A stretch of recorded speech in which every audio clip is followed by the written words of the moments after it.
ಅರೆ ಕಡಿಮೆ ಹಾಕು ಆದ್ರೆ ಅಸಲಿ ಹಾಕು. MDH ಕಾಶ್ಮೀರಿ ಕೆಂಪು ಮೆಣಸಿನ ಪೌಡರ್.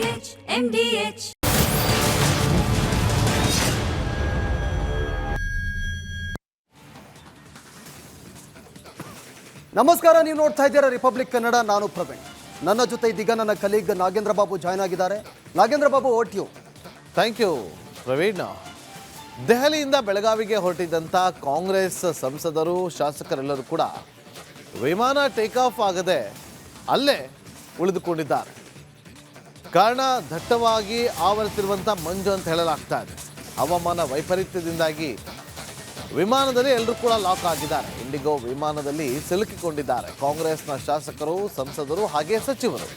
ಬೆಳಗಾವಿಗೆ ಎಲ್ಲರೂ ಕೂಡ ದೆಹಲಿಯಿಂದ ಬೆಳಗ್ಗೆ ಹೊರಟಿದ್ರು. ಬೆಳಗ್ಗೆ 5:40ಕ್ಕೆ ಟೇಕ್ ಆಫ್ ಆಗಬೇಕಾಗಿತ್ತು, ಆದರೆ ಇಲ್ಲಿಯವರೆಗೂ ಕೂಡ ಟೇಕ್ ಆಫ್ ಆಗಿಲ್ಲ. ಇನ್ನೂ ದೆಹಲಿಯಲ್ಲೇ ಇಂಡಿಗೋ ವಿಮಾನ ಇದೆ. ದಟ್ಟ ಮಂಜಿನ ಕಾರಣ ಇನ್ನೂ ಟೇಕ್ ಆಫ್ ಆಗಿಲ್ಲ ವಿಮಾನ ಅಂತ ಹೇಳಲಾಗ್ತಾ ಇದೆ. ಸಚಿವರಾದಂಥ ಲಕ್ಷ್ಮೀ ಹೆಬ್ಬಾಳ್ಕರ್, ಎಚ್ ಕೆ ಪಾಟೀಲ್ ಸೇರಿದಂತೆ ಅನೇಕ ಜನ ಶಾಸಕರು, ಸಂಸದರು ಕೂಡ ಇದೇ ವಿಮಾನದಲ್ಲಿ ಇದ್ದಾರೆ. ಹವಾಮಾನ ವೈಪರೀತ್ಯದಿಂದಾಗಿ ಎಲ್ಲರೂ ಕೂಡ ಸಿಲುಕಿಕೊಂಡಿದ್ದಾರೆ. ಅಂದರೆ ಬೆಳಗ್ಗೆ 5:45 ಟೇಕ್ ಆಫ್ ಆಗಬೇಕಾಗಿತ್ತು, ಆದರೆ ಲೋ ವಿಸಿಬಿಲಿಟಿ ಇದ್ದಂಥ ಕಾರಣಕ್ಕೋಸ್ಕರ ಇಂಡಿಗೋ ವಿಮಾನ ಟೇಕ್ ಆಫ್ ಆಗಿಲ್ಲ. ಹಾಗಾಗಿ ಟೇಕ್ ಆಫ್ ಕೂಡ ಆಗದೆ ವಿಮಾನದಲ್ಲಿದ್ದಂಥ ಪ್ರಯಾಣಿಕರನ್ನು ವಾಪಸ್ ಕೂಡ ಅಂದರೆ ಲಾಂಜ್ಗೆ ಕಳಿಸದೆ ಅಲ್ಲೇ ಇರಿಸ್ಕೊಂಡಿರೋದು ಒಂದು ರೀತಿಯಲ್ಲಿ ಅವರಿಗೆ ಆತಂಕ ಅಂತ ಇದ್ದೇ ಇರುತ್ತೆ. ಪ್ರಯಾಣಿಕರು ಕೂಡ ಇದ್ದರು. ಜೊತೆಗೆ ಪ್ರಯಾಣಿಕರ ಜೊತೆಯಲ್ಲಿ ಕಾಂಗ್ರೆಸ್ನ ಶಾಸಕರು, ಸಂಸದರು, ಸಚಿವರು ಕೂಡ ಇದ್ದಾರೆ. ಎಲ್ಲರೂ ಕೂಡ ಬೆಳಗಾವಿಗೆ ಹೊರಟಿದ್ರು. ನಿನ್ನೆ ಎಲ್ಲರೂ ಕೂಡ ಓಟ್ ಚೋರಿ ಅಭಿಯಾನ ಬೃಹತ್ ಪ್ರತಿಭಟನೆಯಲ್ಲಿ ಭಾಗಿಯಾಗೋದಕ್ಕೆ ಅಂತೇಳಿ ದೆಹಲಿಗೆ ಹೊರಟಿದ್ರು. ಇವತ್ತು ಬೆಳಗ್ಗೆ ಎಲ್ಲರೂ ಕೂಡ 5:45ಗೆ ಬೆಳಗಾವಿಗೆ ಹೊರಡೋದಕ್ಕೆ ಸಿದ್ಧರಾಗಿದ್ದರು. 5:45ಗೆ ಟೇಕ್ ಆಫ್ ಆಗಬೇಕಾಗಿತ್ತು, ಆದರೆ ಇಂಡಿಗೋ ವಿಮಾನ ಟೇಕ್ ಆಫ್ ಆಗಿಲ್ಲ. ಕಾರಣ ಹವಾಮಾನ ವೈಪರೀತ್ಯ ಅಂತ ಹೇಳಲಾಗ್ತಾ ಇದೆ.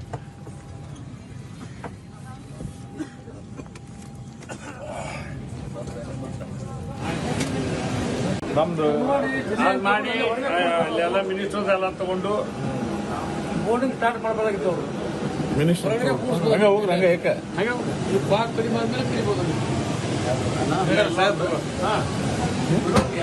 ನಿನ್ನೆ ಓಟ್ ಚೋರಿ ಕಾರ್ಯಕ್ರಮಕ್ಕೆ ಡೆಲ್ಲಿಗೆ ಬಂದಿದ್ವಿ.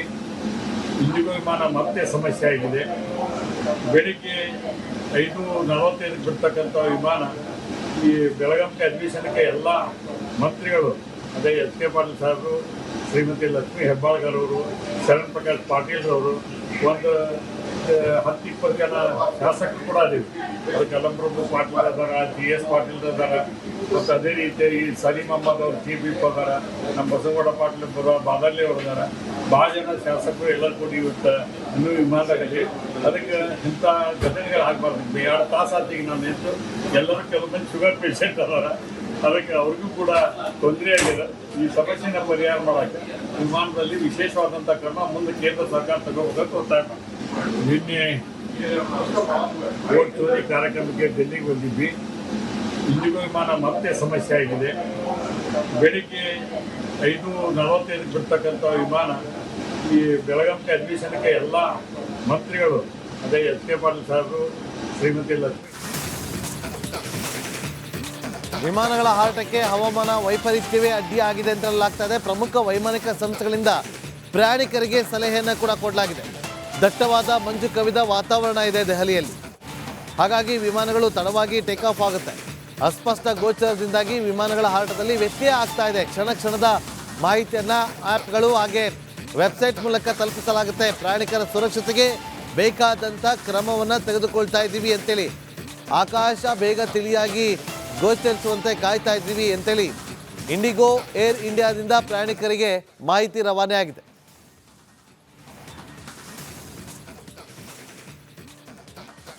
ನಮ್ಮೊಂದಿಗೆ ಈಗ ಸಚಿವರಾಗಿರುವಂಥ ಲಕ್ಷ್ಮೀ ಹೆಬ್ಬಾಳ್ಕರ್ ಅವರ ಈಗ ಖುದ್ದು ನೇರ ಸಂಪರ್ಕದಲ್ಲಿ ಜಾಯ್ನ್ ಆಗಿದ್ದಾರೆ. ಲಕ್ಷ್ಮೀ ಹೆಬ್ಬಾಳ್ಕರ್ ಅವರ ನಮಸ್ಕಾರ.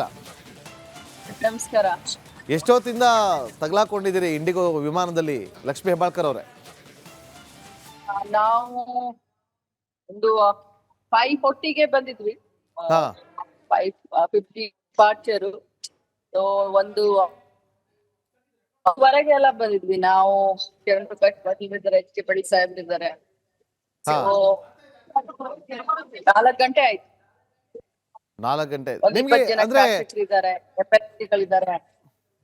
ಹ್ಮ್ ಹ್ಮ್ ಹ್ಮ್ ಏನ್ ರೀಸನ್ ಏನ್ ಹೇಳಿದ್ರು ಲಕ್ಷ್ಮೀ ಹೆಬ್ಬಾಳ್ಕರ್ ಅವರೇ?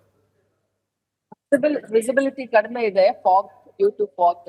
ಸೊ ಹೀಗಾಗಿ ಇನ್ನೂ ಕೂಡ ಅವರು ಕ್ಲಿಯರ್ ಆಗಿ ಹೇಳಲಿಕ್ಕೆ ಆಗ್ತಾ ಇಲ್ಲ, ಎಷ್ಟೊತ್ತು ಅಂತ ಹೇಳಕ್ಕೆ ಆಗ್ತಾ ಇಲ್ಲ. ನಮ್ಮ ಮುಂದ್ಗಡೆ ಇನ್ನು 16 ಫ್ಲೈಟ್ ಗಳಿದಾವೆ. ನಮ್ದು 16th 17th ನಮ್ದು ಫ್ಲೈಟ್. ಇನ್ನು ಇದಾದ್ಮೇಲೆ ಟೇಕ್ ಆಫ್ ಆದ್ಮೇಲೆ ನಮ್ ಫ್ಲೈಟ್ ಇದಾಗುತ್ತೆ. ಸೊ ಅನ್ಸರ್ಟನಿಟಿ ಹೇಳ್ತಾ ಇದ್ದಾರೆ, ಇನ್ನು ಯಾರಿಗೂ ಕೂಡ ಕ್ಲಾರಿಟಿ ಸಿಗ್ತಾ ಇಲ್ಲ. ಮೋಡ ಕವಿದ ವಾತಾವರಣ ಇದೆ, ಗೊತ್ತಾಗ್ತಾ ಇಲ್ಲ ಇನ್ನು ಎಷ್ಟೊತ್ತಾಗಬಹುದು, ಅಥವಾ ನಮ್ಗೆ ಹೊರಗಡೆ ಹೋಗ್ಲಿಕ್ಕೂ ಕೂಡ ಅಲೋ ಮಾಡ್ತಾ ಇಲ್ಲ because of security reason. So 200 ಜನ ಪ್ರಯಾಣಿಕರಿದ್ದಾರೆ, ಬಹಳ ದೊಡ್ಡ ಫ್ಲೈಟ್. ಎಲ್ರು ಕೂಡ ಪರದಾಡ್ತಾ ಇದ್ದಾರೆ, ಯಾಕಂದ್ರೆ ಬಹಳಷ್ಟು ಜನ ಶುಗರ್ ಪೇಷಂಟ್ಗಳಿದ್ದಾರೆ, ಬಹಳಷ್ಟು ಚಿಕ್ಕ ಮಕ್ಕಳಿದ್ದಾರೆ, ಹಿರಿಯ ನಾಗರಿಕರಿದ್ದಾರೆ. ಎಲ್ಲರಿಗೂ ಬಹಳಷ್ಟು ತೊಂದರೆ ಆಗ್ತಾ ಇದೆ. ಕಷ್ಟ, ಇನ್ನು ಬೇಗ ಆಗ್ಲಿ ಅಂತ ನಾವೆಲ್ಲ ಮಾಡ್ತಾ ಇದ್ದೀವಿ. ಲಕ್ಷ್ಮೀ ಹೆಬ್ಬಾಳ್ಕರ್ ಅವರೇ, ಈಗ ನೀವು ಹೇಳ್ತಾ ಇದ್ರಿ ಈಗ ತುಂಬಾ ಕಷ್ಟ ಆಗ್ತಾ ಇದೆ, ಆದಷ್ಟು ಬೇಗ ಎಲ್ಲೋ ಕೂಡ ಕ್ಲಿಯರ್ ಆಗಿ ಟೇಕ್ ಆಫ್ ಆಗಲಿ ಅಂತೇಳಿ. ಆದರೆ ಲೋ ವಿಸಿಬಿಲಿಟಿಯಿಂದಾಗಿ ಫ್ಲೈ ಆಗ್ತಾ ಇಲ್ಲ, ಟೇಕ್ ಆಫ್ ಆಗ್ತಾ ಇಲ್ಲ ಅಂತೇಳಿ ನಿಮಗೆ ಎಷ್ಟೊತ್ತಿಗೆ ಮೆಸೇಜ್ ಕೊಟ್ಟರು? ಇಲ್ಲಿಯವರೆಗೂ ಯಾಕೆ ಅಟ್ಲೀಸ್ಟ್ ಹೊರಗಡೆ ಅಟ್ಲೀಸ್ಟ್ ನೀವು ಬಿಟ್ಟರೆ ಏರ್ಪೋರ್ಟ್ ಒಳಗಡೆ ಹೋಗಿ ಅಥವಾ ಲಾಂಜಲ್ಲೋ ಎಲ್ಲರೂ ಕೂತು ಸ್ವಲ್ಪ ಟೈಮನ್ನು ಕಳಿಬೋದು, ಆದರೆ ಹೊರಗಡೆ ಹೋಗೋದಕ್ಕೂ ಕೂಡ ಬಿಡ್ತಾ ಇಲ್ಲ, ಏನು ಕಾರಣ? ನಾವೆಲ್ಲ ಅದನ್ನೇ ಕೇಳ್ತಾ ಇದೀವಿ. ನಿಮ್ಗೆ ಮೊದ್ಲೇ ಗೊತ್ತಾಗುತ್ತೆ, ಏರ್ ಕಂಟ್ರೋಲ್ ಇಂದ ನಿಮ್ಗೆ ಗೊತ್ತಾಗುತ್ತೆ, ನೀವೆಲ್ಲ ಹೇಳ್ಬೋದಾಗಿ. ನಾವು ಇಲ್ಲಿ ಕೂತ್ಕೊಂಡ್ಮೇಲೆ ಇನ್ನೇನು ರನ್ವೇ ಮೇಲೆ ಹೋಗ್ಬೇಕು ಫ್ಲೈಟು, ಆ ಟೈಮ್ ನಲ್ಲಿ ಈ ರೀತಿ ಅಂತ ಹೇಳಿದ್ರು. ಅದನ್ನ ಬಿಟ್ಬಿಟ್ಟು ಮುಂಚೆನೆ ನಮ್ಗೆ ಹೇಳಿದ್ರೆ ನಾವು ಲಾಂಚ್ ನಲ್ಲೋ ಹೊರಗಡೆನೋ ಕೂತ್ಕೊಳ್ಬಹುದಾಗಿತ್ತು, ಇಷ್ಟು ಕಷ್ಟ ಆಗ್ತಾ ಇರ್ಲಿಲ್ಲ ಎಲ್ಲ.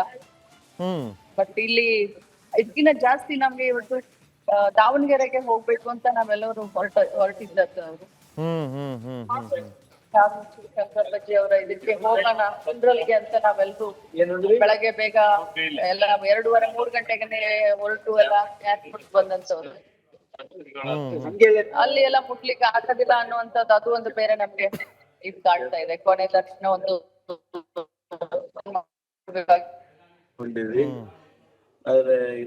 ನಿಮ್ ಜೊತೆ ಯಾರೆಲ್ಲ ಇದ್ದಾರೆ ಲಕ್ಷ್ಮೀ ಹೆಬ್ಬಾಳ್ಕರ್ ಅವರು? ಶರಣ್ ಪ್ರಕಾಶ್ ಪಾಟೀಲ್ ಇದ್ದಾರೆ, ಎಚ್ ಕೆ ಪಾಟೀಲ್ ಸಾಹೇಬ್ ಇದ್ದಾರೆ, ರೇವಣ್ಣ ಅವ್ರು ಇದ್ದಾರೆ, ಎಸ್ ಪಾಟೀಲ್ ಇದ್ದಾರೆ, ಒಂದ್ 20 ಜನ ಇದೀವಿ, MLA-ಗಳು, ಮಂತ್ರಿಗಳು. ಓಕೆ, ಈಗ ಅಂದ್ರೆ ಮೇಡಮ್ ಈಗ ನಮಗೂ ಕೂಡ ಗೊತ್ತಿದೆ, ಯಾಕಂದ್ರೆ ವಿಮಾನದಲ್ಲಿ ಇಂಥ ಒಂದು ಸಂದರ್ಭದಲ್ಲಿ ಅಷ್ಟೊತ್ತು ಕುತ್ಕೊಳ್ಳೋಕೆ ತುಂಬ ಕಷ್ಟ ಆಗುತ್ತೆ, ಹೊರಗಡೆ ಹೋಗೋದಕ್ಕೂ ಕೂಡ ಪರ್ಮಿಷನ್ ಕೊಡ್ತಾ ಇಲ್ಲ. ಆದರೆ ಒಳಗಡೆ ನಿಮಗೆ ಬೇಕಾಗಿರುವಂಥ ಸವಲತ್ತನ್ನು ಇದು ಮಾಡ್ತೀರಾ? ಅಥವಾ ಬ್ರೇಕ್ಫಾಸ್ಟ್ ಆಗಿರ್ಬೋದು ಅಥವಾ ನೀರಿನ ಪೂರೈಕೆ ಇದೆಲ್ಲವನ್ನು ಕೂಡ ಮಾಡುವಂಥ ಕೆಲಸಗಳಾಗ್ತಾ ಇದೆಯಾ? ನೀರು ಕಾಫಿ ಕೊಟ್ರು. ಆಮೇಲೆ ನಾವು ಮನೆಯಿಂದ ನಾನು ಇವತ್ತು ಅದೇನೋ ಗೊತ್ತಿಲ್ಲ, ನಾನು ಒಂದ್ ಸ್ವಲ್ಪ ಮಾರಾಟ ಮಾಡಿಸಿದ್ದೆ, ಒಂದ್ 15 ಅದನ್ನೇ ಎಲ್ರು ಕಲೆಕ್ಟ್ ಕಟ್ಕೊಡ್ವಿ. ಅವ್ರು ತಮ್ಮ ಎಷ್ಟು ಸಾಧ್ಯ ಇದ್ರು ಅಷ್ಟು ನಮ್ಮನ್ನ ನೋಡ್ಕೊಳಕ್ಕೆ ಪ್ರಯತ್ನ ಮಾಡ್ತಾ ಇದಾರೆ ಇಂದಿಗೂ ಅವರು. ಬಟ್ 200 ಜನ ಅಂದ್ರೆ ನೀವು 5 ಗಂಟೆಗೆ ನೀವು ಹೋದ್ರಿ, ಬೋರ್ಡಿಂಗ್ ಆಗುತ್ತೆ, ಬೋರ್ಡಿಂಗ್ ಆದ ನಂತರ ನೀವು ಫ್ಲೈಟ್ ವಿಮಾನದ ಒಳಗಡೆ ಹೋಗ್ತೀರಿ, ಕುತ್ಕೊಂಡಾದ್ಮೇಲೆ ಎಷ್ಟೊತ್ತು ನಿಮಗೆ ಗೊತ್ತಾಯ್ತು ಟೇಕ್ ಆಫ್ ಆಗೋದಿಲ್ಲ ಅಂತೇಳಿ? ಅಂದ್ರೆ ಕೂತ್ಕೊಂಡೊಂದು ಇನ್ನು 5 ನಿಮಿಷಕ್ಕೆ ಅವರೆಲ್ಲ ಸೆಕ್ಯೂರಿಟಿ ಇದನ್ನೆಲ್ಲ ಅನೌನ್ಸ್ ಮಾಡಿದ್ರು. ಎಷ್ಟು ಹೊತ್ತಲ್ಲಿ ನಾವು ಬೆಳಗಾವಿನ ರೀಚ್ ಆಗ್ತೀವಿ ಅನ್ನೋದನ್ನೆಲ್ಲ ಅನೌನ್ಸ್ ಮಾಡಿದ್ರು. ನಾವು ಎಮರ್ಜೆನ್ಸಿ ವಿಂಡೋ ಹತ್ರ ಕೂತ್ಕೊಂಡಿದ್ವಿ. ಸೊ ಸೆಕ್ಯೂರಿಟಿ ಎಲ್ಲ ಅವ್ರೇನೇನ್ ಅನೌನ್ಸ್ ಮಾಡ್ಬೇಕಾಗಿತ್ತು ಅಂತೆಲ್ಲ ಹೇಳಿದ್ರು. ಆಮೇಲೆ ಇನ್ನೇ ಟೇಕ್ ಆಫ್ ಆಗ್ಬೇಕಾಗಿತ್ತು, ಆ ಸಂದರ್ಭದಲ್ಲಿ ಹೀಗಾಗಿದೆ ಅಂತ. ಅಂದ್ರೆ ಯೂಶಲಿ ಯಾವಾಗ್ಲೇ ಡೆಲ್ಲಿಗೆ ಹೋದ್ರು ನೀವು ಅರ್ಲಿ ಮಾರ್ನಿಂಗ್ ಫ್ಲೈಟ್ ಹತ್ರ ಕ್ಯಾಚ್ ಮಾಡ್ತಿದ್ರಾ ಅಥವಾ ಇವತ್ತು ಬೆಳಗಾವಿಗೆ ಡೈರೆಕ್ಟ್ ಫ್ಲೈಟ್ ಇರೋದ್ರಿಂದ ಆಮೇಲೆ ನಮ್ಗೆಲ್ಲರಿಗೂ ದಾವಣಗೆರೆ ಹೋಗ್ಬೇಕಾಗಿತ್ತಲ್ಲ, ಸೊ ಹೀಗಾಗಿ ಎಲ್ರು ಬೆಳಗಾವಿ ಫ್ಲೈಟ್ ಅಲ್ಲೇ ತಗೊಂಡಿದ್ವಿ. ಈಗ ಎಷ್ಟು ಬೇಸರ ಆಗ್ತಾ ಇದೆ ಲಕ್ಷ್ಮೀ ಹೆಬ್ಬಾಳ್ಕರ್, ಯಾಕಂತಂದ್ರೆ ಇವತ್ತು ಸೆಷನ್ಗೆ ನೀವು ಲೇಟಾಗಿ ಹೋಗಿರ್ಬೋದು ಅಥವಾ ಫ್ಲೈಟ್ ಕಾರಣದಿಂದಾಗಿ, ಆದ್ರೆ ಇಲ್ಲಿ ಶಾಮನೂರ್ ಶಿವಶಂಕರಪ್ಪ ಅವರ ಅಂತಿಮ ದರ್ಶನಕ್ಕೆ ಏನು ಅನೌನ್ಸ್ ಮಾಡ್ತಾ ಇದ್ದಾರೆ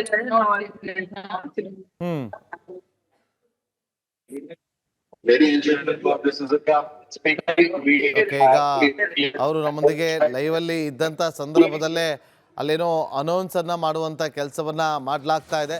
ಆದಷ್ಟು ಬೇಗ ಅವರು ಎಲ್ಲರೂ ಕೂಡ ಸೇಫ್ ಆಗಿ ಬೆಳಗಾವಿಗೆ ಬಂದು ತಲುಪಲಿ ಅಂತೇಳಿ ನಾವು ಕೂಡ ಆಶಿಸ್ತೀವಿ. ಯಾಕೆಂತಂದ್ರೆ ನೋಡಿ, ಲಕ್ಷ್ಮೀ ಹೆಬ್ಬಾಳ್ಕರ್ ಅವ್ರು ಹೇಳ್ತಾ ಇದ್ರು, ನಾವು ಬೆಳಗಾವಿಗೆ ಬಂದು ಬೆಳಗಾವಿಯಿಂದ ದಾವಣಗೆರೆಗೆ ಹೋಗಬೇಕಿತ್ತು, ಶಾಮನೂರು ಶಿವಶಂಕರಪ್ಪ ಅವರ ಅಂತಿಮ ದರ್ಶನವನ್ನು ಪಡೆದುಕೊಳ್ಬೇಕು ಅಂತೇಳಿ ಅವರು ಕೂಡ ಕನವರಿಸ್ತಾ ಇದ್ರು. ಆದರೆ ಬೆಳಗ್ಗಿನಿಂದಲೂ ಕೂಡ ಫ್ಲೈಟಲ್ಲೇ ಕೂತಿದ್ದಾರೆ. ತುಂಬ ಕಷ್ಟ ಆಗ್ತಾ ಇದೆ. ಸುಮಾರು 200ಕ್ಕೂ ಹೆಚ್ಚು ಪ್ರಯಾಣಿಕರಿದ್ದೀವಿ. ಒಂದೇ ಫ್ಲೈಟಲ್ಲಿ ಯಾರನ್ನೂ ಕೂಡ ಹೊರಗಡೆ ಹೋಗೋದಕ್ಕೆ ಬಿಡ್ತಾ ಇಲ್ಲ ಅನ್ನುವ ಮಾತುಗಳನ್ನು ಕೂಡ ರಿಪಬ್ಲಿಕ್ ಕನ್ನಡದ ಜೊತೆಲೇ ಫ್ಲೈಟಲ್ಲೇ ಕೂತ್ಕೊಂಡು ಈ ಕ್ಷಣ ಅಲ್ಲಿ ಹೇಗಿತ್ತು ಅನ್ನೋದ್ರ ಬಗ್ಗೆ ಕಂಪ್ಲೀಟ್ ಆಗಿ ಮಾಹಿತಿಯನ್ನು ಕೂಡ ಕೊಟ್ಟಿದ್ದಾರೆ ಲಕ್ಷ್ಮೀ ಹೆಬ್ಬಾಳ್ಕರ್ ಅವರು.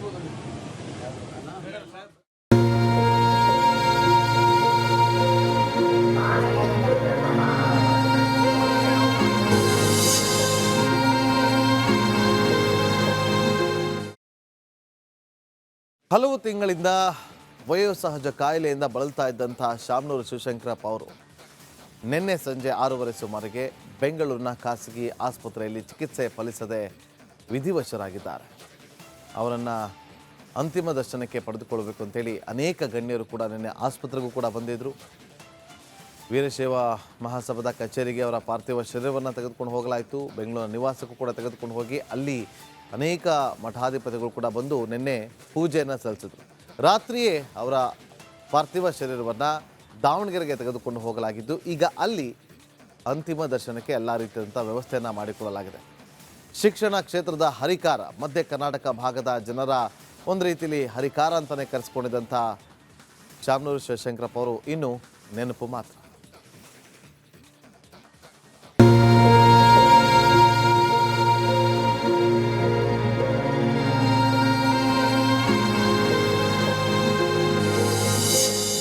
ದಾವಣಗೆರೆ ಧಣಿ ಶಿವಶಂಕರಪ್ಪ ಇನ್ನಿಲ್ಲ. ವೀರಶೈವ ಮಹಾಸಭಾ ನಾಯಕನ ಯುಗಾಂತ್ಯ.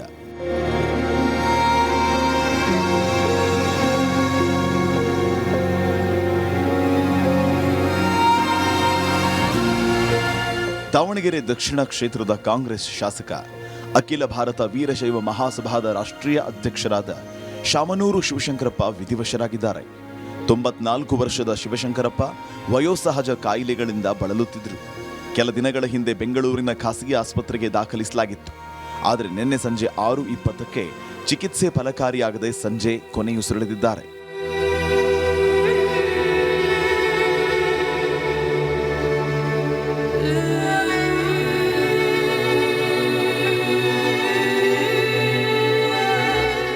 ಭಾರತದ ಅತ್ಯಂತ ಹಿರಿಯ ಶಾಸಕ ಎನಿಸಿಕೊಂಡಿದ್ದ ಶಾಮನೂರು ಶಿವಶಂಕರಪ್ಪ ಜೂನ್ 16, 1931ರಂದು ದಾವಣಗೆರೆಯಲ್ಲಿ ಜನಿಸಿದ್ರು.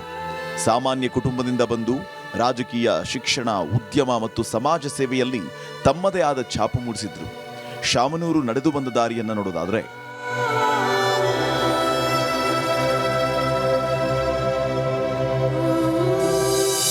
ಕಲ್ಲಪ್ಪ ಸಾವಿತ್ರಮ್ಮ ದಂಪತಿ ಹಿರಿಯ ಪುತ್ರರಾಗಿದ್ದ ಶಿವಶಂಕರಪ್ಪ 1969ರಲ್ಲಿ ದಾವಣಗೆರೆ ನಗರಸಭೆ ಸದಸ್ಯರಾಗಿ ಆಯ್ಕೆಯಾಗಿದ್ದರು. 1971ರಲ್ಲಿ ಚಿತ್ರದುರ್ಗ ಜಿಲ್ಲಾ ಕಾಂಗ್ರೆಸ್ ಅಧ್ಯಕ್ಷರಾಗಿದ್ದ ಶಾಮನೂರು 1994ರಲ್ಲಿ ದಾವಣಗೆರೆ ವಿಧಾನಸಭಾ ಕ್ಷೇತ್ರದಿಂದ ಶಾಸಕರಾಗಿ ಆಯ್ಕೆಯಾಗಿದ್ದರು. ಒಟ್ಟು 6 ಬಾರಿ ಶಾಸಕರಾಗಿದ್ದ ಶಾಮನೂರು ಶಿವಶಂಕರಪ್ಪ ಒಮ್ಮೆ ಸಂಸದರಾಗಿಯೂ ಆಯ್ಕೆಯಾಗಿದ್ದರು. 1998ರಿಂದ 1999ರಲ್ಲಿ ಸಂಸದರಾಗಿ ಆಯ್ಕೆಯಾಗಿದ್ದ ಶಾಮನೂರು 2004ರಿಂದ 2025ರವರೆಗೂ ದಾವಣಗೆರೆ ದಕ್ಷಿಣ ಕ್ಷೇತ್ರದ ಶಾಸಕರಾಗಿದ್ದರು. 2013ರಲ್ಲಿ ಸಿದ್ದರಾಮಯ್ಯ ಸಂಪುಟದಲ್ಲಿ ತೋಟಗಾರಿಕೆ ಇಲಾಖೆ ಸಚಿವರಾಗಿ ಕೆಲಸ ಮಾಡಿದ್ರು. 5 ದಶಕಗಳ ರಾಜಕೀಯ ಜೀವನದಲ್ಲಿ ಒಂದೇ ಒಂದು ಬಾರಿ ಸೋತಿದ್ದು ದೈತ್ಯ ಶಿಕ್ಷಣ, ಕೈಗಾರಿಕೋದ್ಯಮಿ, ಸಮಾಜ ಸೇವಕರಾಗಿದ್ದರು. 3 ಬಾರಿ ಅಖಿಲ ಭಾರತ ವೀರಶೈವ ಮಹಾಸಭಾ ಅಧ್ಯಕ್ಷರಾಗಿರೋ ಶಾಮನೂರು ಹಾಲಿ ಅಖಿಲ ಭಾರತ ವೀರಶೈವ ಮಹಾಸಭಾದ ಅಧ್ಯಕ್ಷರಾಗಿದ್ದರು.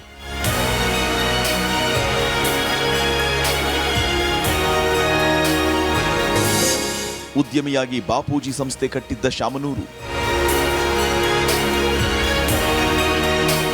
ದಾವಣಗೆರೆಯ ಅಂಗವಿಕಲ Ashakirana trust, Davanagere cricket club, sports ಕ್ಲಬ್ನ ಅಧ್ಯಕ್ಷ, ಬಾಪೂಜಿ ಇನ್ಸ್ಟಿಟ್ಯೂಟ್ ಆಫ್ ಇಂಜಿನಿಯರಿಂಗ್ ಮತ್ತು ಟೆಕ್ನಾಲಜಿ ಮತ್ತು ಹಲವಾರು ವೃತ್ತಿಪರ ಶಿಕ್ಷಣ ಸಂಸ್ಥೆಗಳ ಅಧ್ಯಕ್ಷರಾಗಿ ಸೇವೆ ಸಲ್ಲಿಸ್ತಾ ಇದ್ರು. ಅಲ್ಲದೆ ಸಕ್ಕರೆ ಕಾರ್ಖಾನೆಗಳು ಮತ್ತು ಡಿಸ್ಟಲರಿಗಳನ್ನು ಒಳಗೊಂಡಿರುವ ಶಾಮನೂರು ಗ್ರೂಪ್ನ ಮುಖ್ಯಸ್ಥರಾಗಿದ್ದರು. ದೈತ್ಯ ಉದ್ಯಮಿ, ಶೈಕ್ಷಣಿಕ ಕ್ರಾಂತಿಕಾರಿಯ ಯುಗಾಂತ್ಯ ಆಗಿದೆ.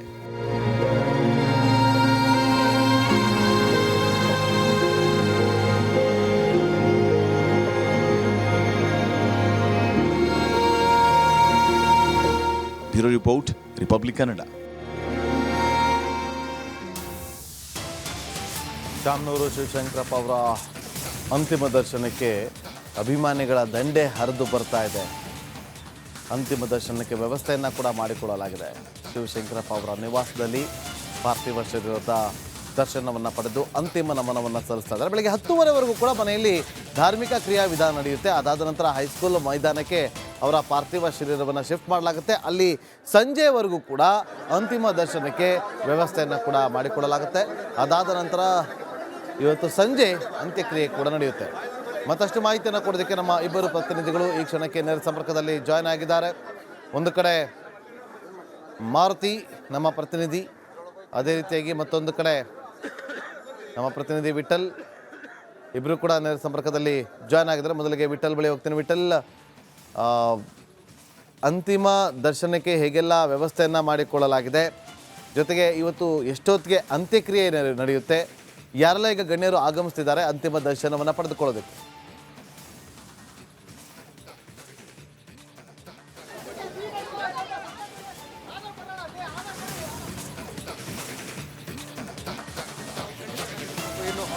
ಹಿರಿಯ ಶಾಸಕರಂತ ಶಾಮನೂರು ಶಿವಶಂಕರಪ್ಪನವರು ಆ ವಿಧಿವಶ ಆದ ನಂತರ ಅವರ ಅಭಿಮಾನಿಗಳಲ್ಲಿ ಸಾಕಷ್ಟು ಒಂದು ನೋವು ಇರುವಂಥದ್ದು, ದುಃಖಗಳಿರುವಂಥದ್ದು. ಅದೇ ಹಿನ್ನೆಲೆಯಲ್ಲಿ ಅವರ ರಾಜ್ಯಾದ್ಯಂತ ಇರುವಂತಹ ಲಕ್ಷಾಂತರ ಅಭಿಮಾನಿಗಳ ಅಂತಿಮ ದರ್ಶನಕ್ಕಾಗಿ ಸಾಕಷ್ಟು ವ್ಯವಸ್ಥೆಗಳನ್ನು ಈಗಾಗಲೇ ಕೈಗೊಂಡಿರುವಂಥದ್ದು. ಪ್ರಮುಖವಾಗಿ ಅವರ ಮನೆಯಲ್ಲಿ ಅಂದರೆ ಬೆಳಗಿನ 10:30 ಅವರ ಮನೆಯಲ್ಲೇನು ಪಾರ್ಥಿವ ಶರೀರದ ಅಂತಿಮ ದರ್ಶನಕ್ಕೆ ಒಂದು ವ್ಯವಸ್ಥೆಯನ್ನು ಮಾಡಿರುವಂಥದ್ದು. ಇದೇ ಸಂದರ್ಭದಲ್ಲಿ ಕೆಲವೊಂದಷ್ಟು ವೀರಶೈವ ಲಿಂಗಾಯತ ಸಂಪ್ರದಾಯ ಅಂತ ಕೆಲವೊಂದಷ್ಟು ಧಾರ್ಮಿಕ ವಿಧಿವಿಧಾನಗಳಾಗುತ್ತೆ. ಅಂತಂದರೆ ಈಗ ಆ ಮನೆಯ ಮುಂಭಾಗದಲ್ಲಿರುವಂತಹ ಗಾರ್ಡನ್ನಲ್ಲಿ ಅಂತಿಮ ದರ್ಶನಕ್ಕೆ ಇಟ್ಟಿರುವಂಥದ್ದು. ಈ ನಂತರ ಮೃತದೇಹವನ್ನು ಮನೆ ಒಳಗೆ ತೆಗೆದುಕೊಂಡು ಹೋಗಿ ಕೆಲವೊಂದಷ್ಟು ಪೂಜಾ ಕೈಂಕರ್ಯಗಳು ನಡೆಯುತ್ತೆ, ಪೂಜಾ ವಿಧಿವಿಧಾನಗಳು ನಡೀತೆ. ಯಾಕಂದರೆ ಶಾಮನೂರು ಶಿವಶಂಕರಪ್ಪನವರು ಮಹಾನ್ ದೈವ ಭಕ್ತರಾಗಿದ್ದರು. ಸಾಕಷ್ಟು ಆ ದೇವಾಲಯಗಳಿಗೆ ಅವರು ಕೊಟ್ಟಿರುವಂತಹ ಆ ಕೊಡುಗೆಗಳಿರ್ಬೋದು, ದೇಣಿಗೆಗಳಿರ್ಬೋದು, ಅದರ ಮೂಲಕ ಭಕ್ತಿಯನ್ನು ಸಮರ್ಪಣೆ ಮಾಡಿರುವಂತಹ ಮಹಾನ್ ಭಕ್ತ ಆಗಿರುವಂಥದ್ದು. ಸಾಯನೆಲೆಯಲ್ಲಿ ಕೆಲವೊಂದಷ್ಟು ಧಾರ್ಮಿಕ ವಿಧಿವಿಧಾನಗಳ ಅವರ ಮನೆ ಒಳಗಡೆ ತೆಗೆದುಕೊಂಡು ಹೋಗಿ ಪೂಜೆ ಪುನಸ್ಕಾರಗಳನ್ನು ಮಾಡಿ ನಂತರ ಮತ್ತೆ ಗಾರ್ಡನ್ನಲ್ಲಿ ಕೆಲವೊತ್ತು ಅಂತಿಮ ದರ್ಶನ ಇಡ್ತಾರೆ. ಅದಾದ ನಂತರ ಪ್ರಮುಖ ಬೀದಿಗಳಲ್ಲಿ, ರಾಜ್ಯ ಬೀದಿಗಳಲ್ಲಿನೂ ಪಾರ್ಥಿವ ಶರೀರದ ಮೆರವಣಿಗೆ ಮೂಲಕ ಹೈಸ್ಕೂಲ್ ಮೈದಾನಕ್ಕೆ ತೆಗೆದುಕೊಂಡು ಹೋಗ್ತಾರೆ. ಹೈಸ್ಕೂಲ್ ಮೈದಾನದಲ್ಲಿ ಸಾರ್ವಜನಿಕರಿಗೆ ಅಂತಿಮ ದರ್ಶನಕ್ಕೆ ವ್ಯವಸ್ಥೆ ಮಾಡಿರುವಂಥದ್ದು. ಅಂತಿಮ ದರ್ಶನಕ್ಕೆ ವ್ಯವಸ್ಥೆಕ್ಕಾಗಿ ಈಗಾಗಲೇ ಹೈಸ್ಕೂಲ್ ಮೈದಾನದಲ್ಲಿ ಎಲ್ಲ ಸಿದ್ಧತೆ ದೃಷ್ಟಿಯಲ್ಲಿ ಗಮನಿಸ್ತಾ ಇರ್ಬೋದು. ಸಾಕಷ್ಟು ಈಗ ಪಾರ್ಥಿವ ಶರೀರವನ್ನು ಮನೆ ಒಳಗೆ ತೆಗೆದುಕೊಂಡು ಹೋಗುವಂಥ ಕೆಲಸ ಆಗ್ತಿರುವಂಥದ್ದು. ನಾಗೇಂದ್ರ ಬಾಬು ಮನೆ ಒಳಗೇನು ಪಾರ್ಥಿವ ಶರೀರವನ್ನು ತೆಗೆದುಕೊಂಡು ಹೋಗಿ ಅಲ್ಲಿ ಅಂತಿಮ ವಿಧಿವಿಧಾನಗಳನ್ನು ಮಾಡ್ತಾರೆ. ಅಂದರೆ ಕೆಲವೊಂದಷ್ಟು ಪೂಜಾ ಕೈಂಕರ್ಯಗಳು ಮನೆ ಒಳಗಡೆಗೆ ನಡೆಯುತ್ತೆ. ವೀರಶೈವ ಲಿಂಗಾಯತ ಸಂಪ್ರದಾಯದಂತೆ ಅಲ್ಲಿ ಪೂಜಾ ಪುನಸ್ಕಾರಗಳೆಲ್ಲ ಆಗುತ್ತೆ. ಸೊ ಆ ಹಿನ್ನೆಲೆಯಲ್ಲಿ ಈಗ ಶಾಮನೂರು ಶಿವಶಂಕರಪ್ಪನವರ ಪಾರ್ಥಿವ ಶರೀರವನ್ನು ಅವರ ನಿವಾಸದ ಒಳಗಡೆ ತೆಗೆದುಕೊಂಡು ಹೋಗುವಂತಹ ಕೆಲಸ ಆಗ್ತಿರುವಂಥದ್ದು ತಾವಾಗ ದೃಶ್ಯದಲ್ಲಿ ಗಮನಿಸ್ತಾ ಇರ್ಬೋದು. ಅವರ ಅಭಿಮಾನಿಗಳು ಮತ್ತು ಬೆಂಬಲಿಗರು, ಸಾಕಷ್ಟು ಅವರ ಆತ್ಮೀಯರು ಮೃತ ಶರೀರವನ್ನು ತೆಗೆದುಕೊಂಡು ಹೋಗಿ ಒಳಗಡೆ ಹೋಗ್ತಿರುವಂಥದ್ದನ್ನು ತಾವು ಗಮನಿಸ್ತಾ ಇರ್ಬೋದು. ಅವರ ಕುಟುಂಬ ಸದಸ್ಯರು ಮತ್ತು ಆಪ್ತೇಷ್ಟರು ಎಲ್ಲರೂ ಆ ಪೂಜೆಯಲ್ಲಿ ಭಾಗಿಯಾಗ್ತಾರೆ. ಧಾರ್ಮಿಕ ವಿಧಿವಿಧಾನಗಳಲ್ಲಿ ಒಳಗಡೆ ಭಾಗಿಯಾಗಿ ಅಲ್ಲಿ ಪೂಜೆ ಮುಗಿದ ನಂತರ ಮತ್ತೆ ಪಾರ್ಥಿವ ಶರೀರವನ್ನು ಮರಳಿ ಇದೇ ಮನೆಯ ಎದುರಿಗಿರುವಂತಹ ಗಾರ್ಡನ್ನಲ್ಲಿ ಇಟ್ಟು ಸಾರ್ವಜನಿಕ ಅಂತಿಮ ದರ್ಶನಕ್ಕೆ ಒಂದು ವ್ಯವಸ್ಥೆಯನ್ನು ಮಾಡ್ತಾರೆ. ಅದಾದ ನಂತರ ಮೆರವಣಿಗೆ ಮೂಲಕ ಹೈಸ್ಕೂಲ್ ಮೈದಾನಕ್ಕೆ ಪಾರ್ಥಿವ ಶರೀರ ಹೋಗುತ್ತೆ. ಅಲ್ಲಿಂದ ಹೈಸ್ಕೂಲ್ ಮೈದಾನದಲ್ಲಿ ಸುಮಾರು 3ರಿಂದ 4 ಗಂಟೆಗಳ ಕಾಲ ಅಂತಿಮ ದರ್ಶನಕ್ಕೆ ಈಗಾಗಲೇ ವ್ಯವಸ್ಥೆಯನ್ನು ಮಾಡಿರುವಂಥದ್ದು. ಸೊ ಅಲ್ಲಿ ಸಹ ಈಗಾಗಲೇ ಮುಂಜಾಗ್ರತಾ ಕ್ರಮವಾಗಿ ಸಾಕಷ್ಟು ಬಿಗಿ ಭದ್ರತೆಯನ್ನು ಹಮ್ಮಿಕೊಂಡಿರುತ್ತೆ. ಯಾಕಂದರೆ ಪ್ರಮುಖವಾಗಿ ದೇಶದ ಹಿರಿಯ ಶಾಸಕರಾಗಿರುವಂಥವ್ರು, ಅದರ ಜೊತೆ ಆ ವೀರಶೈವ ಲಿಂಗಾಯತ ಮಹಾಸಭಾದ ರಾಷ್ಟ್ರೀಯ ಅಧ್ಯಕ್ಷರಾಗಿರುವಂಥದ್ದು, ಸಾಕಷ್ಟು ಜನಪ್ರಿಯ ನಾಯಕರಾಗಿರೋದರಿಂದ ಸಾಕಷ್ಟು ಅಭಿಮಾನಿಗಳು, ಜನಪ್ರತಿನಿಧಿಗಳು, CM DCM ಸಹ ಅಂತಿಮ ವಿಧಿವಿಧಾನದಲ್ಲಿ ಮತ್ತು ಅವರ ಅಂತಿಮ ದರ್ಶನಕ್ಕೆ ಪಡೆಯೋಕ್ಕೇನು ಭಾಗಿಯಾಗುವ ಹಿನ್ನೆಲೆಯಲ್ಲಿ ಸಾಕಷ್ಟು ಮುಂಜಾಗ್ರತಾ ಕ್ರಮಗಳನ್ನು ಸಹ ಕೈಗೊಂಡಿರುವಂಥದ್ದನ್ನು ಪ್ರಮುಖವಾಗಿ ಕೆಲವೊಂದು ಸಾಕಷ್ಟು ಜನ ಅಂತಿಮ ದರ್ಶನಕ್ಕೆ ಬಂದಿದ್ದಾರೆ. ಅವರನ್ನು ಮಾತನಾಡಿಸುವಂತಹ ಕೆಲಸವನ್ನು ಸಹ ಮಾಡ್ತೇನೆ. ಅಮ್ಮ ಶಾಮನೂರು ಶಿವಶಂಕರಪ್ಪನವರು ನಮ್ಮನ್ನೆಲ್ಲ ಅಗಲಿದ್ದಾರೆ. ಇದು ಸಾಕಷ್ಟು ದುಃಖ ಆಗುವಂಥ ಒಂದು ಇದು ಏನು ಹೇಳ್ತಾರೆ ಅಮ್ಮ ಇದಕ್ಕೆ? ನಮಗೆ ಅವರು ದೊಡ್ಡಪ್ಪ ಆಗಬೇಕು. ನಮಗಂತೂ ಭಾಳ ದುಃಖ ಆಗ್ತಾ ಇದೆ. ನಮ್ಮ ಬಂಧು ಬಳಗದಲ್ಲಿ ನಮಗೆ ಭಾಳ ಆತ್ಮೀಯರಾಗಿದ್ದರು. ಎಲ್ಲ ರೀತಿಯ ಸಹಕಾರ ಕೊಡ್ಕೊಂಡು ನಮ್ಮನ್ನೆಲ್ಲ ಮುನ್ನಡೆಸ್ಕೊಂಡು ಬಂದಿದ್ರು ಅವರು. ನಮ್ಮ ದೊಡ್ಡಪ್ಪನ ಕಳ್ಕೊಂಡು ನಮಗೆ ತುಂಬ ದುಃಖ ಆಗ್ತಾ ಇದೆ ಅಂತ ಹೇಳಕ್ಕೆ ಇದು ಮಾಡ್ತೀನಿ. ಅಮ್ಮ ಕೊನೆ ಸರಿ ಯಾವಾಗ ಮಾತಾಡಿದ್ರಿ ಅವ್ರ ಜೊತೆಗೆ, ಏನೇನು ಮಾತಾಡಿದ್ರಿ? ಅಂದರೆ ನಾವು ಸಾಯಿಬಾಬಾನ ಟೆಂಪಲ್ಗೆ ಹೋಗ್ತಾ ಇದ್ವಿ. ನಮಗೆ ಅವರು ಸಾಯಿಬಾಬಾ ಟೆಂಪಲಲ್ಲಿ ಒಂದು 2-3 ಸತಿ ಸಿಕ್ಕಿದ್ರು. ನಮಗೆಲ್ಲ ಆಶೀರ್ವಾದ ಮಾಡ್ತಾಯಿದ್ರು ನಾವು ನಮಸ್ಕಾರ ಮಾಡಿದಾಗೆಲ್ಲ. ಅದೇ ಕೊನೆ ಕ್ಷಣ ನಾನು ಅವ್ರು ನೋಡಿದ್ದು. ನಾನು ಅವ್ರ ಕಾಲೇಜಲ್ಲೇ ಓದ್ತಾ ಇರೋದು, JJ ಮೆಡಿಕಲ್ ಕಾಲೇಜಲ್ಲಿ. ನಾನು ಸ್ನಾತಕೋತ್ತರ ವಿದ್ಯಾರ್ಥಿನಿ. ಅವರು ಇಂದ ನಮಗೆ ತುಂಬ ಶೈಕ್ಷಣಿಕವಾಗೆಲ್ಲ ತುಂಬ ಹೆಲ್ಪ್ ಆಗ್ತಾ ಇದೆ. ಅವರ ಹಾಸ್ಪಿಟಲ್ ಎಲ್ಲ ಚೆನ್ನಾಗಿದೆ. ನಾನು ಅಲ್ಲೇ ಓದ್ತಾ ಇರೋದು. ಸೊ ತುಂಬ ಬೇಜಾರಾಗಿದೆ ಅವ್ರು ಅಗಲಿದರೋದಕ್ಕೆ. ತುಂಬ ನೋವಾಗ್ತಾ ಇದೆ ಮನಸ್ಸಿಗೆ. ಅಮ್ಮ ಯಾವಾಗಾದ್ರೂ ಅವ್ರನ್ನ ಹತ್ರದಿಂದ ಮಾತಾಡಿಸಿದ್ರೆ? ಈಗ ಹೌದೌದು, ತುಂಬ ಸಲ ಭೇಟಿಯಾಗಿದ್ದೀನಿ, ಆಶೀರ್ವಾದ ಪಡ್ಕೊಂಡಿದ್ದೀನಿ, ಮಾತಾಡ್ಸಿದ್ದೀನಿ. ತುಂಬ ಸಲ ಮೀಟ್ ಆಗಿದ್ದೀನಿ, ಅವ್ರನ್ನ ಭೇಟಿಯಾಗಿದ್ದೀನಿ. ಹೇಗಿತ್ತಮ್ಮ ಅವ್ರ ಒಡನಾಟ ಎಲ್ಲ ಮಾತನಾಡುವಾಗ? ತುಂಬ ಡೌನ್ ಟು ಅರ್ತ್ ಪರ್ಸನ್ ಅಂತ ಹೇಳ್ಬೋದು ದೊಡ್ಡಪ್ಪಾಜಿಯವರು. ತುಂಬ ಒಳ್ಳೆಯವ್ರ ವ್ಯಕ್ತಿಯವರು, ಆತ್ಮೀಯವಾಗಿ ಮಾತಾಡಿಸ್ತಾ ಇದ್ರು ಎಲ್ಲರೂ. ತುಂಬ ಒಳ್ಳೆಯ ವ್ಯಕ್ತಿತ್ವದ ಮನುಷ್ಯ ಅವರು. ಅಮ್ಮ ನೀವು ಹೇಳಿ ಅಮ್ಮ. ಇವತ್ತು ಅಖಿಲ ಭಾರತ ವೀರಶೈವ ರಾಷ್ಟ್ರೀಯ ಅಧ್ಯಕ್ಷರಾದ ಡಾಕ್ಟರ್ ಶಾಮನೂರು ಅಪ್ಪಾಜಿ ಅಂದರೆ ದಾವಣಗೆರೆ ಅಂದರೆ ಒಂದು ಏನೇ ಕಷ್ಟ ಸುಖ ಬರಲಿ, ಏನೇ ಬರಲಿ, ಒಂದು ಸಾಮಾನ್ಯ ಜನಕ್ಕೂ ಸ್ಪಂದನೆ ಮಾಡ್ತಾಯಿದ್ರು. ಇವತ್ತು ನಾವು ಅವ್ರನ್ನ ಕಳ್ಕೊಂಡಿದ್ದೀವಿ ಅಂದರೆ ಸಾವಿರಾರು ಸಂಖ್ಯೆಯಲ್ಲಿ ಕೆಲಸಗಳನ್ನು ಕೊಟ್ಟಿದ್ದಾರೆ. ಅವರಿಂದ ತುಂಬ ಜನ ಅಲ್ಲಿ ಕೆಲಸ ಮಾಡ್ತಕ್ಕದ್ದು, ತುಂಬ ಮನೆಯೆಲ್ಲ ನಡೆಸ್ತಾ ಇದ್ದಾರೆ. ಹೆಣ್ಮಕ್ಳು ಇವತ್ತು ಇದ್ದಾರೆ ಅಂದರೆ ದಾವಣಗೆರೆಯಲ್ಲಿ ಸುಮಾರು ಜನ ಕೆಲಸ ಮಾಡ್ತಾ ಇದ್ದಾರೆ. ವೈದ್ಯಕೀಯ ಸಂಸ್ಥೆಯಲ್ಲಿ ಆಗಿರ್ಬೋದು, ಕಾಲೇಜ್ಗಳಿಗಾಗಿರ್ಬೋದು, ಮತ್ತು ಅದರ್ಸು. ಆದರೆ ಇವತ್ತು ಅವ್ರನ್ನೆಲ್ಲ ಕಳ್ಕೊಂಡು ಇವತ್ತು ನಾವೆಷ್ಟು ದುಃಖ ಪಡ್ತಾ ಇದ್ದೀವಿ ಅಂದರೆ ಒಂಥರ ಮತ್ತೆ ಅಂಥವ್ರು ಬೇಕು ನಮ್ಮ ದಾವಣಗೆರೆಯಲ್ಲಿ, ಅಂಥ ಅಪ್ಪಾಜಿ ಬೇಕು. ಅವರು 95 ವರ್ಷ ಇದ್ದಾರೆ ಅಂದರೆ ನಾವು ಪುಣ್ಯ ಮಾಡಿದ್ದೀವಿ. ಓಕೆ,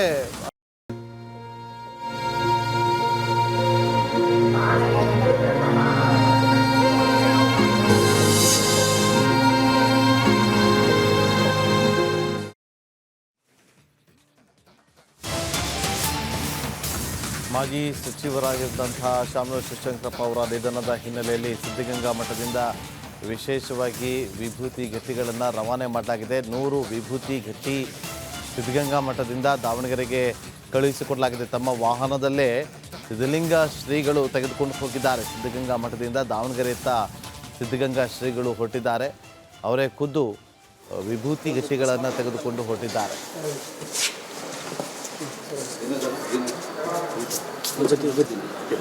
ಅಷ್ಟೇ.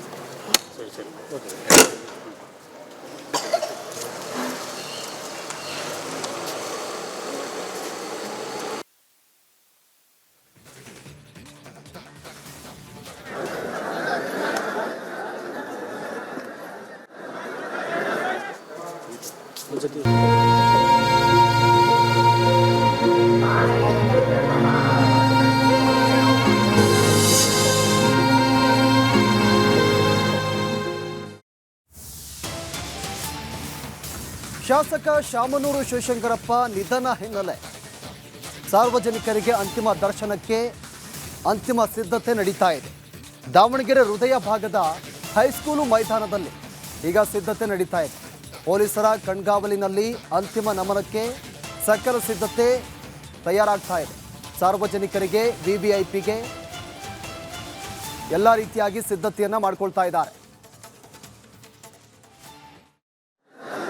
ಈಗಾಗಲೇ ಅಂತಿಮ ದರ್ಶನಕ್ಕೆ, ಸಾರ್ವಜನಿಕ ಅಂತಿಮ ದರ್ಶನಕ್ಕೆ ಹೈಸ್ಕೂಲ್ ಮೈದಾನದಲ್ಲಿ ಎಲ್ಲ ರೀತಿಯಾಗಿ ಸಕಲ ಸಿದ್ಧತೆಯನ್ನು ಮಾಡಿಕೊಂಡಿದ್ದಾರೆ.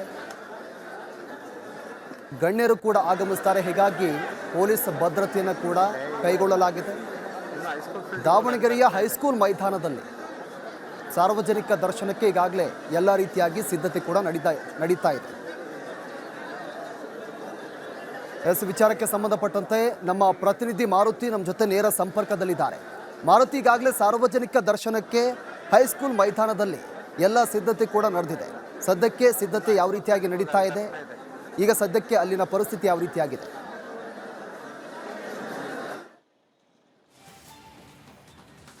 ಪ್ರವೀಣ್, ನೋಡಿ, ನಾನು ಇರುವಂಥದ್ದು ದಾವಣಗೆರೆಯ ಪ್ರಮುಖವಾದಂತಹ ಹೃದಯ ಭಾಗ ಇರುವಂತಹ ಹೈಸ್ಕೂಲ್ ಮೈದಾನ ಇದು. ಈ ಮೈದಾನ ಪ್ರಮುಖವಾಗಿ ಇಂತಹ ಕಾರ್ಯಕ್ರಮ ಮಾಡಲಿಕ್ಕೆ ಮೀಸಲಾಗಿತ್ತು.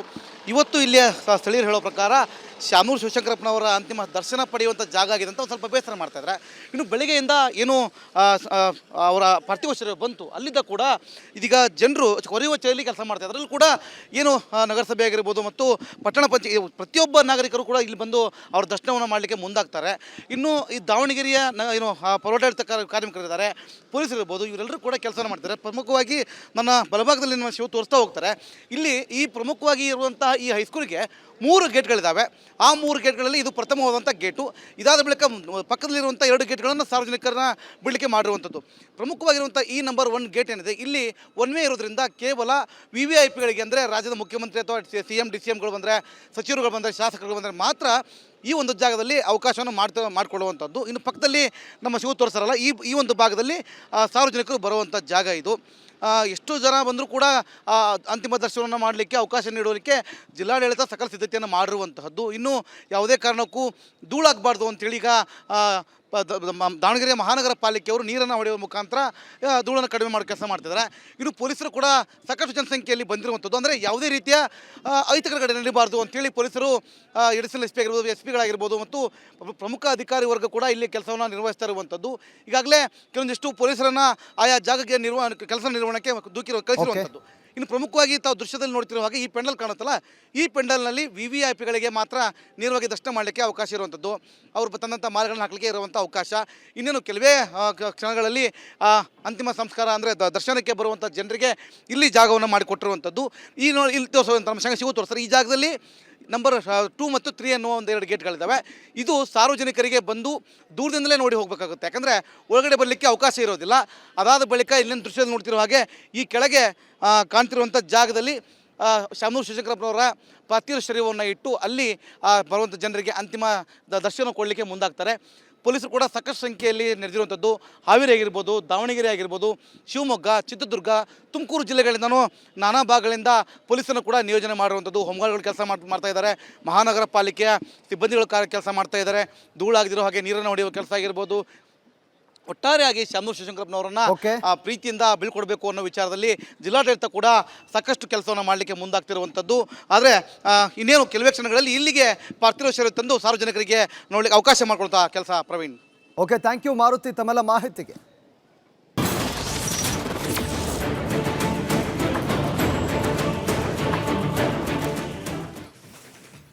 ನೋಡಿ, ನಿನ್ನೆ ದೆಹಲಿಯಲ್ಲಿ ಹೈಕಮಾಂಡ್ ನಾಯಕರು ವೋಟ್ ಚೋರಿ ಖಂಡಿಸಿ ಬಹಳ ದೊಡ್ಡ ಮಟ್ಟದಲ್ಲಿ ಪ್ರತಿಭಟನೆ ಮಾಡಿದರು. ಈ ಪ್ರತಿಭಟನೆಯಲ್ಲಿ DCM DK ಶಿವಕುಮಾರ್ ಕೂಡ ಭಾಗಿಯಾಗಿದ್ದರು. ಅದಾದ ಬಳಿಕ ಔತಣಕೂಟವನ್ನು ಕೂಡ ಏರ್ಪಡಿಸಲಾಗಿತ್ತು. ಈ ಔತಣಕೂಟದಲ್ಲಿ DCM DK ಶಿವಕುಮಾರ್ ಕೂಡ ಭಾಗಿಯಾಗಿದ್ದರು. ಹೈಕಮಾಂಡ್ ನಾಯಕರನ್ನ ಅಲ್ಲಿ ಭೇಟಿ ಮಾಡಿದ್ರು. ಹಲವು ದಿನಗಳಿಂದ ಹೈಕಮಾಂಡ್ ನಾಯಕರನ್ನ ಭೇಟಿ ಮಾಡಬೇಕು ಅಂತ DK ಶಿವಕುಮಾರ್ ಕಾಯ್ತಾ ಇದ್ರು. ಆದರೆ ನಿನ್ನೆ ಹೈಕಮಾಂಡ್ ನಾಯಕರನ್ನ ಭೇಟಿಯಾದ್ರು. ಅವರ ಜೊತೆ DKಶಿ ಚರ್ಚೆ ಮಾಡಿದ್ದಾರೆ. ಲಂಚ್ನಲ್ಲಿ ಸೋನಿಯಾ, ರಾಹುಲ್ ಜೊತೆ DK ಶಿವಕುಮಾರ್ ಚರ್ಚೆ ಮಾಡಿದ್ದಾರೆ. ಅಲ್ಲಿ ರಾಹುಲ್ ಗಾಂಧಿ ಮತ್ತೆ ಸೋನಿಯಾ ಗಾಂಧಿ ಅವರನ್ನ ಭೇಟಿ ಮಾಡಿದ್ದಾರೆ. AICC ಅಧ್ಯಕ್ಷರಾದಂಥ ಮಲ್ಲಿಕಾರ್ಜುನ್ ಖರ್ಗೆ ಅವರು ಕೂಡ ಇದ್ದರು. ಹೈಕಮಾಂಡ್ ನಾಯಕರನ್ನ ಭೇಟಿಯಾಗಿ ಅಲ್ಲಿ ಕೆಲವು ವಿಚಾರಗಳನ್ನು ಚರ್ಚೆ ಮಾಡಿದ್ದಾರೆ. ಹೈಕಮಾಂಡ್ ಅಭಯದ ಬಗ್ಗೆ ನಾನೇನು ಕೂಡ ಹೇಳಲ್ಲ, ನಗುಮುಖದಲ್ಲೇ DCM DK ಶಿವಕುಮಾರ್ ಈ ಕುರಿತು ರಿಯಾಕ್ಟ್ ಕೂಡ ಮಾಡಿದ್ದಾರೆ.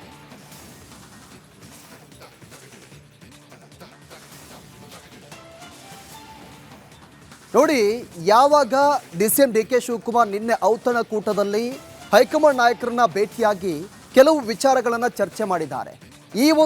ಈ ವಿಚಾರ ಜೊತೆಗೆ ಹೈಕಮಾಂಡ್ ನಾಯಕರನ್ನ ಯಾವಾಗ ಭೇಟಿಯಾದರೂ DCM DK ಶಿವಕುಮಾರ್ ಮುಖದಲ್ಲಿ ಒಂದು ರೀತಿಯಾಗಿ ನಗು ಕಾಣಿಸ್ಕೊಳ್ತು.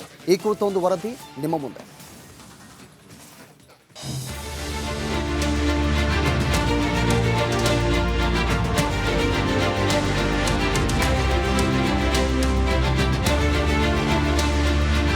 ಸರ್ಕಾರಕ್ಕೆ 2.5 ವರ್ಷ ತುಂಬ್ತಾ ಇದ್ದಂತೆ DKಶಿ ದೆಹಲಿಗೆ ದಂಡೆತ್ತಿ ಹೋಗಿದ್ರು. ಹೈಕಮಾಂಡ್ ನಾಯಕರ ಭೇಟಿಗೆ ದಿನಗಟ್ಟಲೆ ಕಾದಿದ್ರು. ಸಂದರ್ಭ ಬಂದಾಗಲೆಲ್ಲ ರಾಷ್ಟ್ರ ರಾಜಧಾನಿಗೆ ಹೋಗಿ ವರಿಷ್ಠರ ಮನೆಯ ಕದ ತಟ್ತಾ ಇದ್ರು. ಆದರೆ ಟ್ರಬಲ್ ಶೂಟರ್ಗೆ ವರಿಷ್ಠರ ಭೇಟಿಗೆ ಅವಕಾಶವೇ ಸಿಕ್ಕಿರಲಿಲ್ಲ. ಹೈಕಮಾಂಡ್ ಭೇಟಿಗೆ ಹಪಹಪಿಸ್ತಾ ಇದ್ದ ಬಂಡೆಗೆ ಕೊನೆಗೂ ದರ್ಶನ ಭಾಗ್ಯ ಸಿಕ್ಕಿದೆ. ರಾಹುಲ್ ಗಾಂಧಿಗೆ ಶೇಕ್ ಹ್ಯಾಂಡ್ ಮಾಡಿದ DKಶಿ. ಸೋನಿಯಾ ಜೊತೆ ಔತಣಕೂಟದಲ್ಲಿ ಬಂಡೆ ಭಾಗಿ. ವೋಟ್ ಚೋರಿ ವಿರುದ್ಧ ಇವತ್ತು ಕಾಂಗ್ರೆಸ್ ರಣಕಹಳೆ ಮೊಳಗಿಸಿದೆ. ದೆಹಲಿ ರಾಮ್ಲೀಲಾ ಮೈದಾನದಲ್ಲಿ ಬೃಹತ್ ಸಮಾವೇಶ ನಡೆಸಿದೆ. ಈ ಸಮಾವೇಶಕ್ಕೂ ಮುನ್ನ ಇಂದಿರಾ ಭವನದಲ್ಲಿ ಹೈಕಮಾಂಡ್ ಔತಣಕೂಟ ಆಯೋಜನೆ ಮಾಡಿತ್ತು. ಈ ಔತಣಕೂಟಕ್ಕೆ ಡಿಸಿಎಂ ಡಿಕೆ ಶಿವಕುಮಾರ್ ಕೂಡ ಭಾಗಿಯಾಗಿದ್ದಾರೆ. ಹೈಕಮಾಂಡ್ ನಾಯಕರ ದರ್ಶನ ಮಾಡಿದ್ದಾರೆ.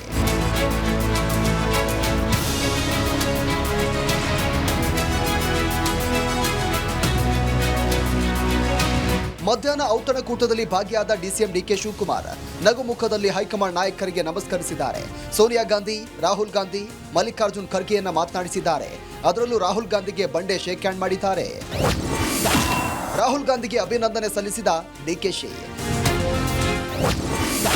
ರಾಗ ಮನಸ್ಸು ಗೆಲ್ಲಲು ಪ್ರಯತ್ನ ಮಾಡಿದ್ರ ಬಂಡೆ. ಭೋಜನ ವೇಳೆ ರಾಹುಲ್ ಗಾಂಧಿಗೆ ಡಿಸಿಎಂ ಡಿಕೆ ಶಿವಕುಮಾರ್ ವೋಟ್ ಚೋರಿ ಹೋರಾಟಕ್ಕೆ ಅಭಿನಂದನೆ ಸಲ್ಲಿಸಿದ್ದಾರೆ. 5 ನಿಮಿಷ ವರಿಷ್ಠರ ಕುಶಲೋಪರಿ ವಿಚಾರಿಸಿದ ಡಿಸಿಎಂ ವೋಟ್ ಚೋರಿ ದೊಡ್ಡ ಮಟ್ಟದ ಹೋರಾಟ ಸರ್ ಅಂತ ಹೇಳಿದ್ದಾರೆ. ಈ ಮೂಲಕ ರಾಹುಲ್ ಗಾಂಧಿ ಮನಸ್ಸು ಗೆಲ್ಲುವ ಪ್ರಯತ್ನವನ್ನ ಮಾಡಿದ್ದಾರೆ. ಹೈಕಮಾಂಡ್ ಅಭಯದ ಬಗ್ಗೆ ಮಾತನಾಡಲ್ಲ. ಡಿಸಿಎಂ ಡಿಕೆಶಿ ನಗುವಿನ ಹಿಂದೆ ಕುತೂಹಲ. ಸೋನಿಯಾ ಗಾಂಧಿ, ರಾಹುಲ್ ಗಾಂಧಿ ಎಲ್ಲರೂ ಕೂಡ ಭೇಟಿಯಾಗಿದ್ದರು. ಖಂಡಿತ ನಾನು ಹೋದ್ಮೇಲೆ ನನ್ನ ನೋಡಿದ ತಕ್ಷಣ ಅವ್ರಿಗೆಲ್ಲ ಅರ್ಥ ಆಗ್ತದಲ್ಲ. ನನ್ನ ಭೇಟಿ ಮಾಡ್ತಾರೆ, ನನಗೆ ಕುಶಲ ವಿಚಾರಿಸ್ತಾರೆ.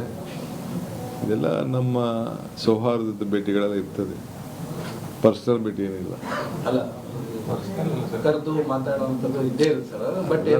ನಾನು ಡಿಸ್ಕ್ಲೋಸ್ ಮಾಡೋಕ್ಕಾಗಲ್ಲ. ಅದೆಲ್ಲ ಏನಾದರೂ ಸಮಯದಲ್ಲಿ ಅಭಯ ನೀಡಿದ್ರ ಸರ್? ನಾನು ಅದೆಲ್ಲ ಹೇಳಕ್ಕೆ ನನಗಂತೂ ಅವಶ್ಯಕತೆ ಇಲ್ಲ. ಈಗ ಕೊನೆಗೂ ಕನಕಪುರದ ಬಂಡೆಗೆ ಹೈಕಮಾಂಡ್ ದರ್ಶನವಾಗಿದೆ. ವರಿಷ್ಠರ ಜೊತೆ ಡಿಕೆಶಿ ಮಾತುಕತೆಯೂ ಕೂಡ ನಡೆದಿದೆ. ಈ ವೇಳೆ ನಾಯಕತ್ವ ಬದಲಾವಣೆಯ ಚರ್ಚೆ ನಡೆದಿರೋ ಸಾಧ್ಯತೆ ಇದೆ. ಬಂಡೆಗೆ ಹೈಕಮಾಂಡ್ ಅಭಯ ಸಿಕ್ಕಿದೆಯಾ ಅನ್ನೋದೇ suspense. Bureau report, republic Kannada.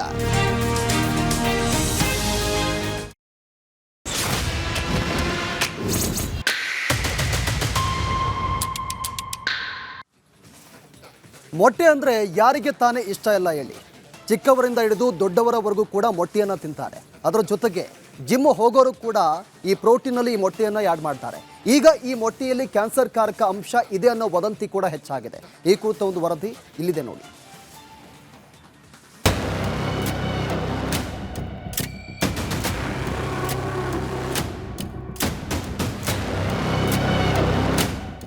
ಮೊಟ್ಟೆ ಮಕ್ಕಳಿಂದ ಹಿಡಿದು ಯುವಕರು, ಹಿರಿಯರು, ವೃದ್ಧರಿಗೂ ನೆಚ್ಚಿನ ಆಹಾರ.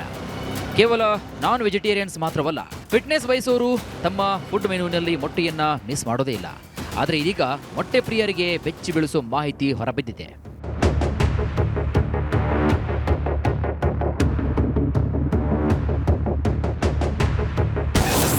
ಕೋಳಿ ಮೊಟ್ಟೆ ತಿಂದರೆ ಬರುತ್ತಾ ಮಾರಕ ಕ್ಯಾನ್ಸರ್? ಸೋಷಿಯಲ್ ಮೀಡಿಯಾದಲ್ಲಿ ಹಲ್ಚಲ್.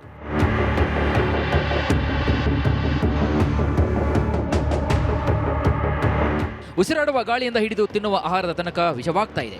ಹೀಗಾಗಿ ಆರೋಗ್ಯ ಇಲಾಖೆ ಅಲರ್ಟ್ ಆಗಿ ಗೋಬಿ ಮಂಚೂರಿ, ಕಬಾಬ್, ಪನ್ನೀರ್, ಬಟಾಣಿಗಳಿಗೆ ಹಾಕುವಂತಹ ಕಲರ್ಗಳನ್ನು ಬ್ಯಾನ್ ಮಾಡಿತ್ತು. ಇದೀಗ ಮೊಟ್ಟೆ ತಿಂದರೆ ಕ್ಯಾನ್ಸರ್ ಬರುವ ಆತಂಕ ಎದುರಾಗಿದೆ.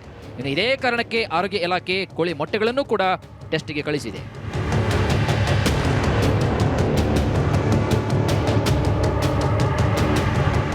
ಮೊಟ್ಟೆಗಳಲ್ಲಿ ಕ್ಯಾನ್ಸರ್ ಕಾರಕ ಅಂಶ ಪತ್ತೆಯಾಗ್ತಾ ಇದ್ದಂತೆ ಬ್ರ್ಯಾಂಡ್ ಮೊಟ್ಟೆಗಳು ಮಾತ್ರವಲ್ಲ, ಎಲ್ಲಾ ಮೊಟ್ಟೆಗಳಂದು ಕೂಡ ಕ್ಯಾನ್ಸರ್ ಬರುತ್ತಂತೆ. ಇನ್ನು ಈ ಎಚ್ಚರಿ ಅಂಶವನ್ನ ಯೂಟ್ಯೂಬ್ ಚಾನಲ್ ಒಂದು ವಿಡಿಯೋ ಬಿಡುಗಡೆ ಮಾಡಿದೆ. ವೈದ್ಯರೊಬ್ಬರು ಈ ಸ್ಫೋಟಕ ಮಾಹಿತಿಯನ್ನು ಹೊರಹಾಕಿದ್ದಾರೆ. ಹೀಗಾಗಿ ಆರೋಗ್ಯ ಇಲಾಖೆ ಅಲರ್ಟ್ ಆಗಿದ್ದು ಮೊಟ್ಟೆಗಳ ಸ್ಯಾಂಪಲ್ಸ್ ಪಡೆದು ಟೆಸ್ಟ್ಗೆ ಒಳಪಡಿಸಲು ಮುಂದಾಗಿದೆ.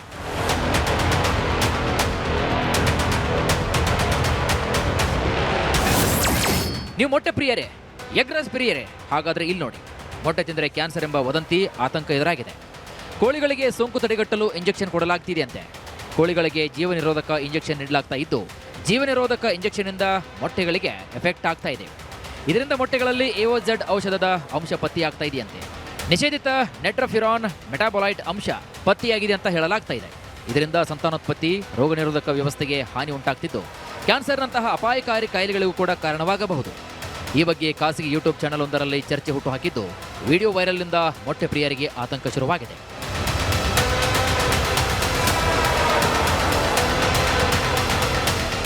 ಕೋಳಿ ಸಾಕಣೆಯಲ್ಲಿ ಕೋಳಿಗಳಿಗೆ ಸೋಂಕನ್ನು ತಡೆಗಟ್ಟಲು ನೀಡುವಂತಹ ಜೀವ ನಿರೋಧಕ ಔಷಧವನ್ನು ನೀಡಲಾಗುತ್ತದೆ. ಆದರೆ ಇದು ಕ್ಯಾನ್ಸರ್ ಕಾರಕ ಅಂತಹ ಹಲವು ದೇಶಗಳಲ್ಲಿ ನಿಷೇಧ ಮಾಡಲಾಗಿದೆ. ಆದರೆ ಭಾರತದಲ್ಲಿ ಮಾತ್ರ ನಿಷೇಧಿಸಲಾಗಿಲ್ಲ. ಇದನ್ನೆಲ್ಲ ನೋಡ್ತಾ ಇದ್ರೆ ಏನ್ ತಿನ್ನಬೇಕು, ಏನ್ ತಿನ್ನಬಾರದು ಅಂತಾನೆ ಒಂದು ಗೊತ್ತಾಗ್ತಾ ಇಲ್ಲ.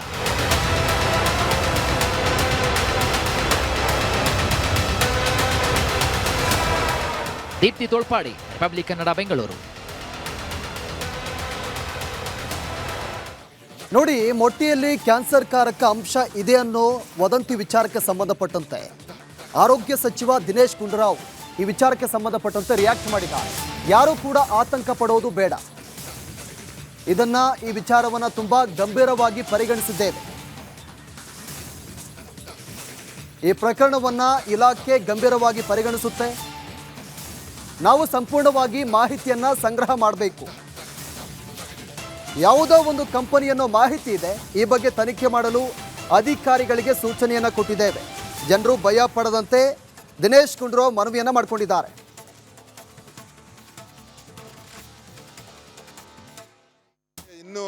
ಇನ್ನೂ ಎಲ್ಲ ಪೂರ್ತಿ ಮಾಹಿತಿ ಸಂಗ್ರಹಣೆ ಆಗಬೇಕು. ಈಗ ಏನಾಗಿದೆ ಅದೆಲ್ಲ ತಿಳ್ಕೊಂಡು ನಂತರ ಮುಂದೆ ಏನು ಕ್ರಮ ತಗೊಳ್ಬೇಕು ಅಂತ ನೋಡೋಣ. ಪೂರ್ತಿ ಫಸ್ಟ್ ಮಾಹಿತಿ ಸಂಗ್ರಹಣೆ ಆಗಲಿ. ಯಾವುದೋ ಒಂದು ಕಂಪನಿ ವಿಚಾರ ಅಂತ ಇದೆ, ಅದಕ್ಕೋಸ್ಕರ ಅದೆಲ್ಲ ತಿಳ್ಕೊಂಡ ನಂತರ ಸುಮ್ಮನೆ ಜನರು ಗಾಬರಿ ಸೃಷ್ಟಿ ಮಾಡುವಂಥದ್ದು ಸರಿ ಇರೋದಿಲ್ಲ. ಮತ್ತು ಆತಂಕ ಪರಿಸ್ಥಿತಿ ಏನು ಯಾವ ಥರದ್ದು ಏನಿಲ್ಲ. ಅದಕ್ಕೋಸ್ಕರ ಸ್ವಲ್ಪ ಎಲ್ಲ ನೋಡಿಕೊಂಡು ನಮ್ಮ ಅಧಿಕಾರಿಗಳಿಗೆ ಹೇಳಿದ್ದೀನಿ, ತಿಳ್ಕೊಂಡು ಮತ್ತೆ ಮುಂದೆ ಏನು ಮಾಡಬೇಕು ಅದ್ರ ಬಗ್ಗೆ ಪೂರ್ತಿ ಮಾಹಿತಿ ಸಂಗ್ರಹಣೆ ಆದಮೇಲೆ ಮುಂದೆ ತೀರ್ಮಾನ ಮಾಡ್ತೀವಿ. ಟೆಸ್ಟಿಂಗ್ ಮಾಡೋಂಗಲ್ಲ ಏನಾದ್ರು ಸೂಚನೆ ಕೊಡ್ತೀರಾ ಸರ್? ಇಲ್ಲ, ನೋಡೋಣ ಫಸ್ಟು ಏನೇನಿದೆ, ಯಾವ ಆಧಾರದ ಮೇಲೆ ರಿಪೋರ್ಟ್ ಬಂದಿದೆ, ಯಾರು ಕೊಟ್ಟಿದೆ ರಿಪೋರ್ಟು, ಆಮೇಲೆ ಮುಂದೆ ಅದ್ರ ಬಗ್ಗೆ ಏನು ಮಾಡಬೇಕು ಅಂತ ನಮ್ಮ ಫುಡ್ ಸೇಫ್ಟಿ ಕಮಿಷನರ್ಗೆ ಹೇಳಿದ್ದೀನಿ. ಅವ್ರು ಚೆಕ್ ಮಾಡಿಬಿಟ್ಟು ಆಮೇಲೆ ಅದ್ರ ಬಗ್ಗೆ ಗೈಡ್ಲೈನ್ಸ್ ಪ್ರಕಾರ ಏನು ಮಾಡಬೇಕು, ಟೆಸ್ಟಿಂಗ್ ಮಾಡಬೇಕು, ಅದೇನು ಮಾಡಬೇಕು ಆಮೇಲೆ ನೋಡ್ತೀವಿ. ಇಂಥ ಪ್ರಕರಣವನ್ನು ಆರೋಗ್ಯ ಇಲಾಖೆ ಯಾವ ರೀತಿ ಪರಿಗಣಿಸಿ? ಅದೇ ನಾನು ಹೇಳಿದ್ನಲ್ಲ, ನೋಡಿ, ಏನು ಗೊತ್ತಿಲ್ಲದೇ ಸುಮ್ಮನೆ ನಾವು ಏನೇನೋ ಜನರಲ್ಲಿ ತಪ್ಪು ಮಾಹಿತಿಗಳನ್ನು ಕೂಡ ಹೋಗೋದಕ್ಕೆ ಅವಕಾಶ ಕೊಡಬಾರ್ದು. ಏನೇ ಆಗಿದ್ದರೂ ಕೂಡ ಅದನ್ನು ಪೂರ್ತಿ ವೈಜ್ಞಾನಿಕವಾಗಿ ಪರಿಶೀಲನೆ ಮಾಡಿ ಮುಂದೆ ಅದರ ಬಗ್ಗೆ ನಾವು ಖಂಡಿತ ಗಂಭೀರವಾಗಿ ಪರಿಗಣಿಸ್ತೀವಿ. ಆದರೆ ಸತ್ಯಾಸತ್ಯತೆಗಳೆಲ್ಲ ಪೂರ್ತಿ ತಿಳ್ಕೊಂಡ ನಂತರ ನಾವು ಮುಂದೆ ಏನು ಮಾಡಬೇಕು ಅಂತ ನಾಳೆ ಹೇಳ್ತೀವಿ. ಸರ್, ಯಾಕೆ ಸರ್ ಇದೊಂದು ಈ ರೀತಿ ಚರ್ಚೆ ಯಾಕೆ ಬಂತು? ಯಾರೋ ಒಬ್ರು ನೋಡಿ ಯೂಟ್ಯೂಬಲ್ಲಿ ಯಾರೋ ಚೆಕ್ ಮಾಡಿದ್ದಾರೆ, ಏನೋ ಒಂದು ರಿಪೋರ್ಟ್ ಬಂದಿದೆ, ಅದಕ್ಕೋಸ್ಕರ ಯಾವುದೋ ಒಂದು ಮಾಹಿತಿ ಬಂದಿದ ತಕ್ಷಣ ನಾವು ಒಂದು ತೀರ್ಮಾನಕ್ಕೆ ಬರೋಕ್ಕಾಗೋದಿಲ್ಲ. ಪೂರ್ತಿ ಮಾಹಿತಿ ಬರಲಿ, ಆಮೇಲೆ ಹೇಳ್ತೀನಿ.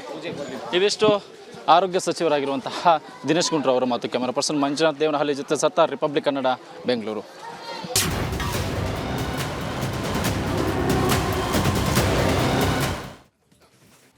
ಗ್ರೇಟರ್ ಬೆಂಗಳೂರು ಇದೀಗ ಗುಂಡಿ ಊರಾಗಿ ಬದಲಾಗ್ತಾ ಇದೆ. ಈ ಗುಂಡಿಗಳಿಂದಾಗಿ ಎಷ್ಟೋ ಅಮಾಯಕರ ಜೀವ ಕೂಡ ಬಲಿಯಾಗಿದೆ.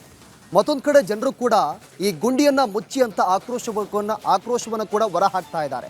ಮತ್ತೊಂದು ಕಡೆ ಡಾಕ್ಟರ್ ಜಿ ಪರಮೇಶ್ವರ್ ಅವರು ಕೂಡ ರಸ್ತೆ ಮಾಡೋದ್ರಿಂದ ಜನರ ಜೀವನ ಉದ್ಧಾರ ಆಗುತ್ತಾ ಅಂತ ಪ್ರಶ್ನೆ ಮಾಡಿದ್ದಾರೆ. ಇದು ಜನರ ಕೆಂಗಣ್ಣಿಗೆ ಗುರಿಯಾಗಿದ್ದಾರೆ. ಈ ಕುರಿತ ಒಂದು ವರದಿ ನಿಮ್ಮ ಮುಂದೆ.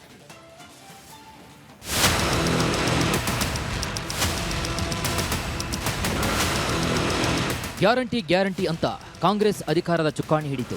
ಫ್ರೀ ಫ್ರೀ ಫ್ರೀ ಅಂತ ಎಲ್ಲವನ್ನು ಕೂಡ ಪುಕ್ಸಟ್ಟೆ ಕೊಟ್ಟು ರಾಜ್ಯದ ಗದ್ದುಗೆ ಏರಿತು. 5 ಗ್ಯಾರಂಟಿ ಭಾಗ್ಯಗಳನ್ನು ಜಾರಿ ಮಾಡಿರೋ ಕಾಂಗ್ರೆಸ್ ಸರ್ಕಾರ ದುಡ್ಡಿಲ್ಲದೆ ಒದ್ದಾಡುತ್ತಿದ್ದ ಶಾಸಕರ ಕ್ಷೇತ್ರಗಳಿಗೆ ಅನುದಾನ ನೀಡೋಕ್ಕಾಗದೆ ಪರದಾಡ್ತಾ ಇದೆ. ಬಿಟ್ಟಿ ಭಾಗ್ಯಗಳಿಂದ ಸರ್ಕಾರದ ಬೊಕ್ಕಸ ಖಾಲಿಯಾಗಿರೋದನ್ನ ಖುದ್ದು ಗೃಹ ಸಚಿವ ಡಾಕ್ಟರ್ ಜಿ ಪರಮೇಶ್ವರ್ ಅವರೇ ಒಪ್ಪಿಕೊಂಡಿದ್ದಾರೆ. ರಸ್ತೆ ಚರಂಡಿ ನಿರ್ಮಾಣದಿಂದ ಜನ ಉದ್ಧಾರ ಆಗ್ತಾರಾ?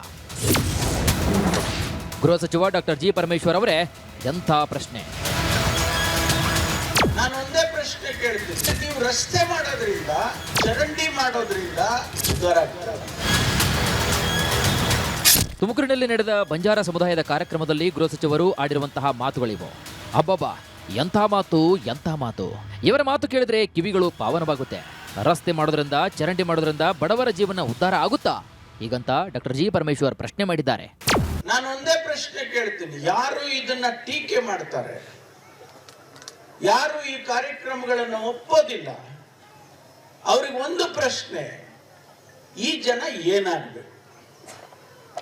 ಆಯ್ತಪ್ಪ, ನಾವು ಕೊಡೋದಿಲ್ಲ, ನಾಳೆ ನಿಲ್ಲಿಸ್ಬಿಡೋಣ. ಈ 58,000 ಕೋಟಿ ರೂಪಾಯಿ ವರ್ಷಕ್ಕೆ ನಾವು ಏನ್ ಕೊಡ್ತಾ ಇದ್ದೀವಿ, ನಾಳೆ ನಿಲ್ಲಿಸ್ತೇವೆ. ಆದ್ರೆ ನೀವು ರಸ್ತೆ ಮಾಡೋದ್ರಿಂದ, ಚರಂಡಿ ಮಾಡೋದ್ರಿಂದ ಅಥವಾ ಇನ್ನೇನೋ ಕಾರ್ಯಕ್ರಮ ಮಾಡೋದ್ರಿಂದ ಆ ಬಡವರ ಜೀವನ ಏನಾಗ್ತದ್ರಿ? ಉದ್ಧಾರ ಆಗ್ತದೆ? ಗ್ಯಾರಂಟಿಯಿಂದ ಅಭಿವೃದ್ಧಿ ಕಾರ್ಯ ನಿಧಾನ. ಬಳಿಕ ಮಾತು ಮುಂದುವರಿಸಿದ ಗೃಹ ಸಚಿವರು ಗ್ಯಾರಂಟಿಯಿಂದ ಅಭಿವೃದ್ಧಿ ಕಾರ್ಯಗಳು ನಿಧಾನ ಆಗಿರೋದನ್ನು ಒಪ್ಪಿಕೊಂಡಿದ್ದಾರೆ. ಗ್ಯಾರಂಟಿಯಿಂದ ಅಭಿವೃದ್ಧಿ ಯೋಜನೆ ಒಂದಿಷ್ಟು ನಿಧಾನ ಆಗಿರಬಹುದು, ಹಾಗಂತ ಯಾವ ಕಾರ್ಯಕ್ರಮಗಳನ್ನು ಕೂಡ ನಿಲ್ಲಿಸಿಲ್ಲ ಅಂತ ಹೇಳಿದರು. ಹಂಗಂತೇಳಿ ನಾವು ರಸ್ತೆ ಮಾಡೋದು ನಿಲ್ಲಿಸಿದೀವ? ಮನೆಗಳು ಕಟ್ಟೋದು ನಿಲ್ಸಿದೀವ? ಬೇರೆ ಬೇರೆ ಕಾರ್ಯಕ್ರಮಗಳು, ನೀರಾವರಿ ಕಾರ್ಯಕ್ರಮಗಳನ್ನು ನಿಲ್ಸಿದೀವ? ನಾವು ನಿಲ್ಸಿಲ್ಲ. ಒಂದಿಷ್ಟು ನಿಧಾನ ಆಗಿರ್ಬೋದು, ಒಪ್ಕೊಳ್ತೇನೆ. ಪರಮೇಶ್ವರ್ ಹೇಳಿಕೆಗೆ ಸಿಡಿದ ಕೇಸರಿ ಸೇನೆ. ಗ್ಯಾರಂಟಿ ಯೋಜನೆಗಳಿಂದ ಸರ್ಕಾರ ಬೊಕ್ಕಸ ಖಾಲಿಯಾಗಿರುವುದು ಇಡೀ ರಾಜ್ಯಕ್ಕೆ ಗೊತ್ತಿದೆ. ಅಭಿವೃದ್ಧಿ ಯೋಜನೆಗಳಿಗೆ ಅನುದಾನ ಕೊರತೆ ಉಂಟಾಗಿರುವುದು ಎಲ್ಲರಿಗೂ ಕೂಡ ತಿಳಿದಿದೆ. ದುಡ್ಡಿಲ್ಲವೆಂದು ರಸ್ತೆ ಮಾಡೋದ್ರಿಂದ ಜನರ ಜೀವನ ಉದ್ಧಾರ ಆಗುತ್ತಾ ಅಂತ ಹೇಳೋದು ಎಷ್ಟು ಸರಿ, ಗೃಹ ಸಚಿವರೇ? Bureau report, republic Kannada. ಚಿತ್ರದುರ್ಗದ ರೇಣುಕಾಸ್ವಾಮಿ ಕೊಲೆ ಕೇಸ್ಗೆ ಸಂಬಂಧಪಟ್ಟಂತೆ ಆರೋಪಿ ಪವಿತ್ರ ಗೌಡಗೆ ಜಾಮೀನು ಸಿಗೋಕ್ಕೆ 1 ವರ್ಷ ಬೇಕು ಅಂತ ಪವಿತ್ರ ಗೌಡ ಪರ ವಕೀಲ ಬಾಲನ್ ಈ ರೀತಿಯಾಗಿ ಹೇಳಿಕೆಯನ್ನು ಕೊಟ್ಟಿದ್ದಾರೆ. ಆರೋಪಿ ಪವಿತ್ರ ಗೌಡ ಹೊರಬರಲು 1 ವರ್ಷ ಬೇಕು. ಪವಿತ್ರ ಗೌಡ ಪರ ವಕೀಲ ಎಸ್ ಬಾಲನ್ ಹೇಳಿಕೆಯನ್ನು ಕೊಟ್ಟಿದ್ದಾರೆ. ಡಿಸೆಂಬರ್ 17ರಿಂದ ಕೇಸ್ ಪ್ರಾರಂಭವಾಗುತ್ತೆ. ಕೊಲೆ ಕೇಸ್ನಲ್ಲಿ ಪೊಲೀಸರು ಕಿತಾಪತಿಯನ್ನ ಮಾಡಿದ್ದಾರೆ. ಕೋರ್ಟ್ನಲ್ಲಿ ಕಪ್ಪು ಬಿಳಿ ಆಗುತ್ತೆ, ಬಿಳಿ ಕಪ್ಪು ಆಗುತ್ತೆ ಅಂತ ಹೇಳಿಕೆಯನ್ನು ಕೊಟ್ಟಿದ್ದಾರೆ. ಗೌಡ ಕೇಸಲ್ಲಿ ನಾನು ತಗೊಂಡಿದ್ದೀನಿ, ನಾನೇ ಲಾಯರು. ಅದು ಈಗ 17ನೇ ತಾರೀಕು ಶುರುವಾಗುತ್ತೆ. ಒಂದು ಕ್ಲೂ ಮಾತ್ರ ಕೊಡ್ತೀನಿ, ಅದು ಪೊಲೀಸರು ಎಷ್ಟೊಂದು ಕಿತಾಪತಿ ಮಾಡಿದ್ದಾರೆ, ಡಿರೈಲ್ ಮಾಡಿದ್ದಾರೆ ಅನ್ನೋದಕ್ಕೆ. 2 ಗಾಡಿ ಅದರಲ್ಲಿ ಉಪಯೋಗ ಮಾಡಿದ್ರು ಅನ್ನೋದು ಕೇಸು. ಗಾಡಿ ಒಳಗಡೆ ಕೂದಲು ಬಿದ್ದಿದೆ ಅನ್ನೋದು ಇನ್ನು ಕೇಸು. ಕೂದಲು ವಶಪಡಿಸಿಕೊಂಡಿದ್ವಿ ಅನ್ನೋದು ಕೇಸು. ಕೂದಲನ್ನು ನಾವು FSLಗೆ ಕಳಿಸಿದ್ದೀವಿ, ರಿಪೋರ್ಟ್ ಬಂದಿದೆ. ರಿಪೋರ್ಟಲ್ಲಿ ಮಹಿಳೆಯರು ಕೂದಲು ಅಂದರೆ IO ಹೇಳ್ತಾರೆ ಅದು ಪವಿತ್ರ ಗೌಡ ಕೂದಲು. ಅಂದರೆ ಯಾರು ಕೂದಲಂದು ಅದು ಕಂಡುಹಿಡ್ದಿಲ್ಲ. ಈ ಥರ 106 ಇದೆ. ಈಗ ಟ್ರಯಲ್ ಆಗುತ್ತೆ, ಅದರಲ್ಲಿ ಸುಮಾರು ವಿಷಯಗಳಿದೆ. ಕೇಸು ನಾನೇ ನಡೆಸೋದು, ನಾನೇ ಕ್ರಾಸ್ ಎಕ್ಸಾಮಿನೇಷನ್ ಮಾಡ್ತೀನಿ. ಪವಿತ್ರ ಗೌಡ ಅಕ್ಯೂಸ್ ನಂಬರ್ 1 ಅಂದರೆ ನಾನೇ ಶುರು ಮಾಡ್ತೀನಿ. ನಾನು ಏನು ಕ್ರಾಸ್ ಎಕ್ಸಾಮಿನೇಷನ್ ಮಾಡ್ತೀನಿ ಅದು ಎಲ್ರಿಗೂ ಅನ್ವಯ ಆಗುತ್ತೆ. ಇದು ಕೇಸು ದಾರಿ ತಪ್ಪಿದೆ, ನಾವು ದಾರಿನಲ್ಲಿ ಬಿಡ್ತೀವಿ. ಸೊ ನಿರಪರಾಧಿಗಳಂದು ಹೊರಗೆ ಎಲ್ಲರೂ ಕೂಡ ಬರ್ತಾರೆ.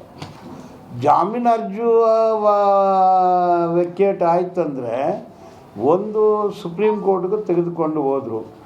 ಸೆಷನ್ಸ್ ಕೋರ್ಟಲ್ಲಿ ರಿಜೆಕ್ಟ್ ಆಯಿತು, ಹೈಕೋರ್ಟಲ್ಲಿ ಅಲೋ ಆಯಿತು, ಸುಪ್ರೀಂ ಕೋರ್ಟಲ್ಲಿ ಬ್ಯಾಡ್ಲ್ ಆಯಿತು, ಜಾಮೀನು ರದ್ದಾಯಿತು. ಇದು ನ್ಯಾಯಾಧೀಶರ ಆರ್ಡ್ರು. ಇದು ನಮ್ಮ ದೇಶದಲ್ಲಿ ಸರ್ವೋಚ್ಚ ನ್ಯಾಯಾಲಯ ಅಂದರೆ ಸರ್ವೋಚ್ಚ ಅಧಿಕಾರ ಇದೆ, ಅಧಿಕಾರ ಕೊಟ್ಬಿಟ್ಟಿದ್ದಾರೆ. ಅದ್ರ ಬಗ್ಗೆ ನಾನು ಕಾಮೆಂಟ್ ಮಾಡೋಕ್ಕೆ ಆಗೋದಿಲ್ಲ. ನಾನು ಟ್ರಯಲ್ ನಡೆಸ್ತೀನಿ, ಹೊರಗೆ ಬರ್ತಾರೆ ಅಂತ ಮಾತ್ರ ಹೇಳ್ತೀನಿ. ಯಾವಾಗ ಬರ್ಬೋದು ಅನ್ನೋದಾದ್ರೆ ಸರ್ ಮ್ಯಾಕ್ಸಿಮಮ್ 1 ಇಯರ್. ಹೈಕೋರ್ಟಲ್ಲಿ ಆ್ಯಸ್ ಎಕ್ಸ್ಪೀಡಿಯಸ್ಲಿ ಆ್ಯಸ್ ಪಾಸಿಬಲ್ ಅಂತ ಹೇಳಿದ್ದಾರೆ. ಸೊ ಈಗ 17th ಶುರು ಆಗುತ್ತೆ, ಮತ್ತು ಇನ್ನು 2-3 ದಿವಸದಲ್ಲಿ ಬೇರೆ ಬೇರೆ ವಿಟ್ನೆಸ್ಗಳು ಬರ್ತಾರೆ. ಸೊ ಎಲ್ಲ ವಿಟ್ನೆಸ್ ಕ್ಲೋಸ್ ಆದರೆ ಕೇಸು ಕ್ಲೋಸ್ ಆಗುತ್ತೆ.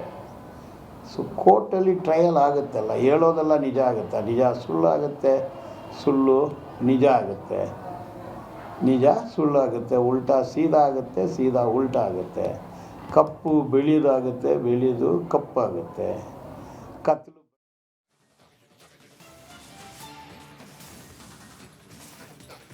ಪ್ರಿಯಕರನ ಮನೆ ಮುಂದೆ ವಿವಾಹಿತೆ ಪ್ರಿಯತಮೆ ಪ್ರತಿಭಟನೆ ಮಾಡಿದ್ದಾಳೆ. ನೋಡಿ, ತನ್ನ ಖಾಸಗಿ ವಿಡಿಯೋಗಳನ್ನು ತನ್ನ ಗಂಡನಿಗೆ ಪ್ರಿಯತಮ ಕಳಿಸಿದ್ದಾನೆ ಅಂತ ಈ ಪ್ರಿಯತಮೆ ಆರೋಪವನ್ನು ಮಾಡ್ತಾ ಇದ್ದಾಳೆ. ನೋಡಿ, ಪ್ರಿಯಕರನ ಮನೆ ಮುಂದೆ ವಿವಾಹಿತ ಪ್ರಿಯತಮೆ ಪ್ರತಿಭಟನೆಯನ್ನು ಮಾಡಿರೋದು. ಲವರ್ ಅಂಬರೀಷ್ ಮನೆಯ ಮುಂದೆ ಪ್ರೇಮ ಹೈಡ್ರಾಮವನ್ನು ನಡೆಸಿದ್ದಾಳೆ. ಲಿವಿಂಗ್ ಟುಗೆದರ್ನಲ್ಲಿ ಇದ್ದಂಥ ಅನ್ಯ ಜಾತಿಯ ಪ್ರೇಮಿಗಳು ವಿಚಾರ ತಿಳಿದು ಮಧು ಜೊತೆ ಪ್ರೇಮಗೆ ಮದುವೆ ಮಾಡಿಸಿದ್ದ ಪೋಷಕರು. ಆದರೆ ಖಾಸಗಿ ವಿಡಿಯೋಗಳನ್ನು ಮಧುಗೆ ಕಳಿಸಿದ್ದಂತೆ ಅಂಬರೀಷ್. ಹೀಗಾಗಿ ಮುರಿದು ಬಿದ್ದಂಥ ಮದುವೆ ಅಂಬರೀಷ್ ಮನೆ ಮುಂದೆ ಪ್ರಿಯತಮೆ ಧರಣಿ ಮಾಡಿದ್ದಾಳೆ. ಚಿಂತಾಮಣಿ ತಾಲೂಕಿನ ಬಲರ್ಚೇಲು ಗ್ರಾಮದಲ್ಲಿ ಪ್ರತಿಭಟನೆಯನ್ನ ಮಾಡಿದರು.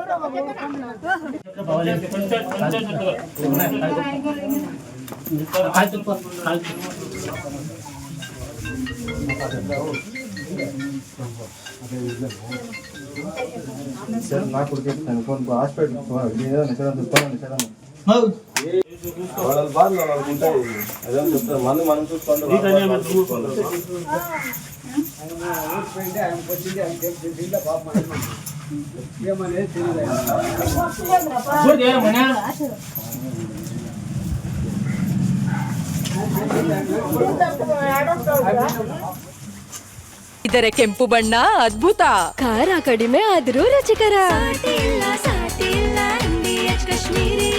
MDH ಕಾಶ್ಮೀರಿ.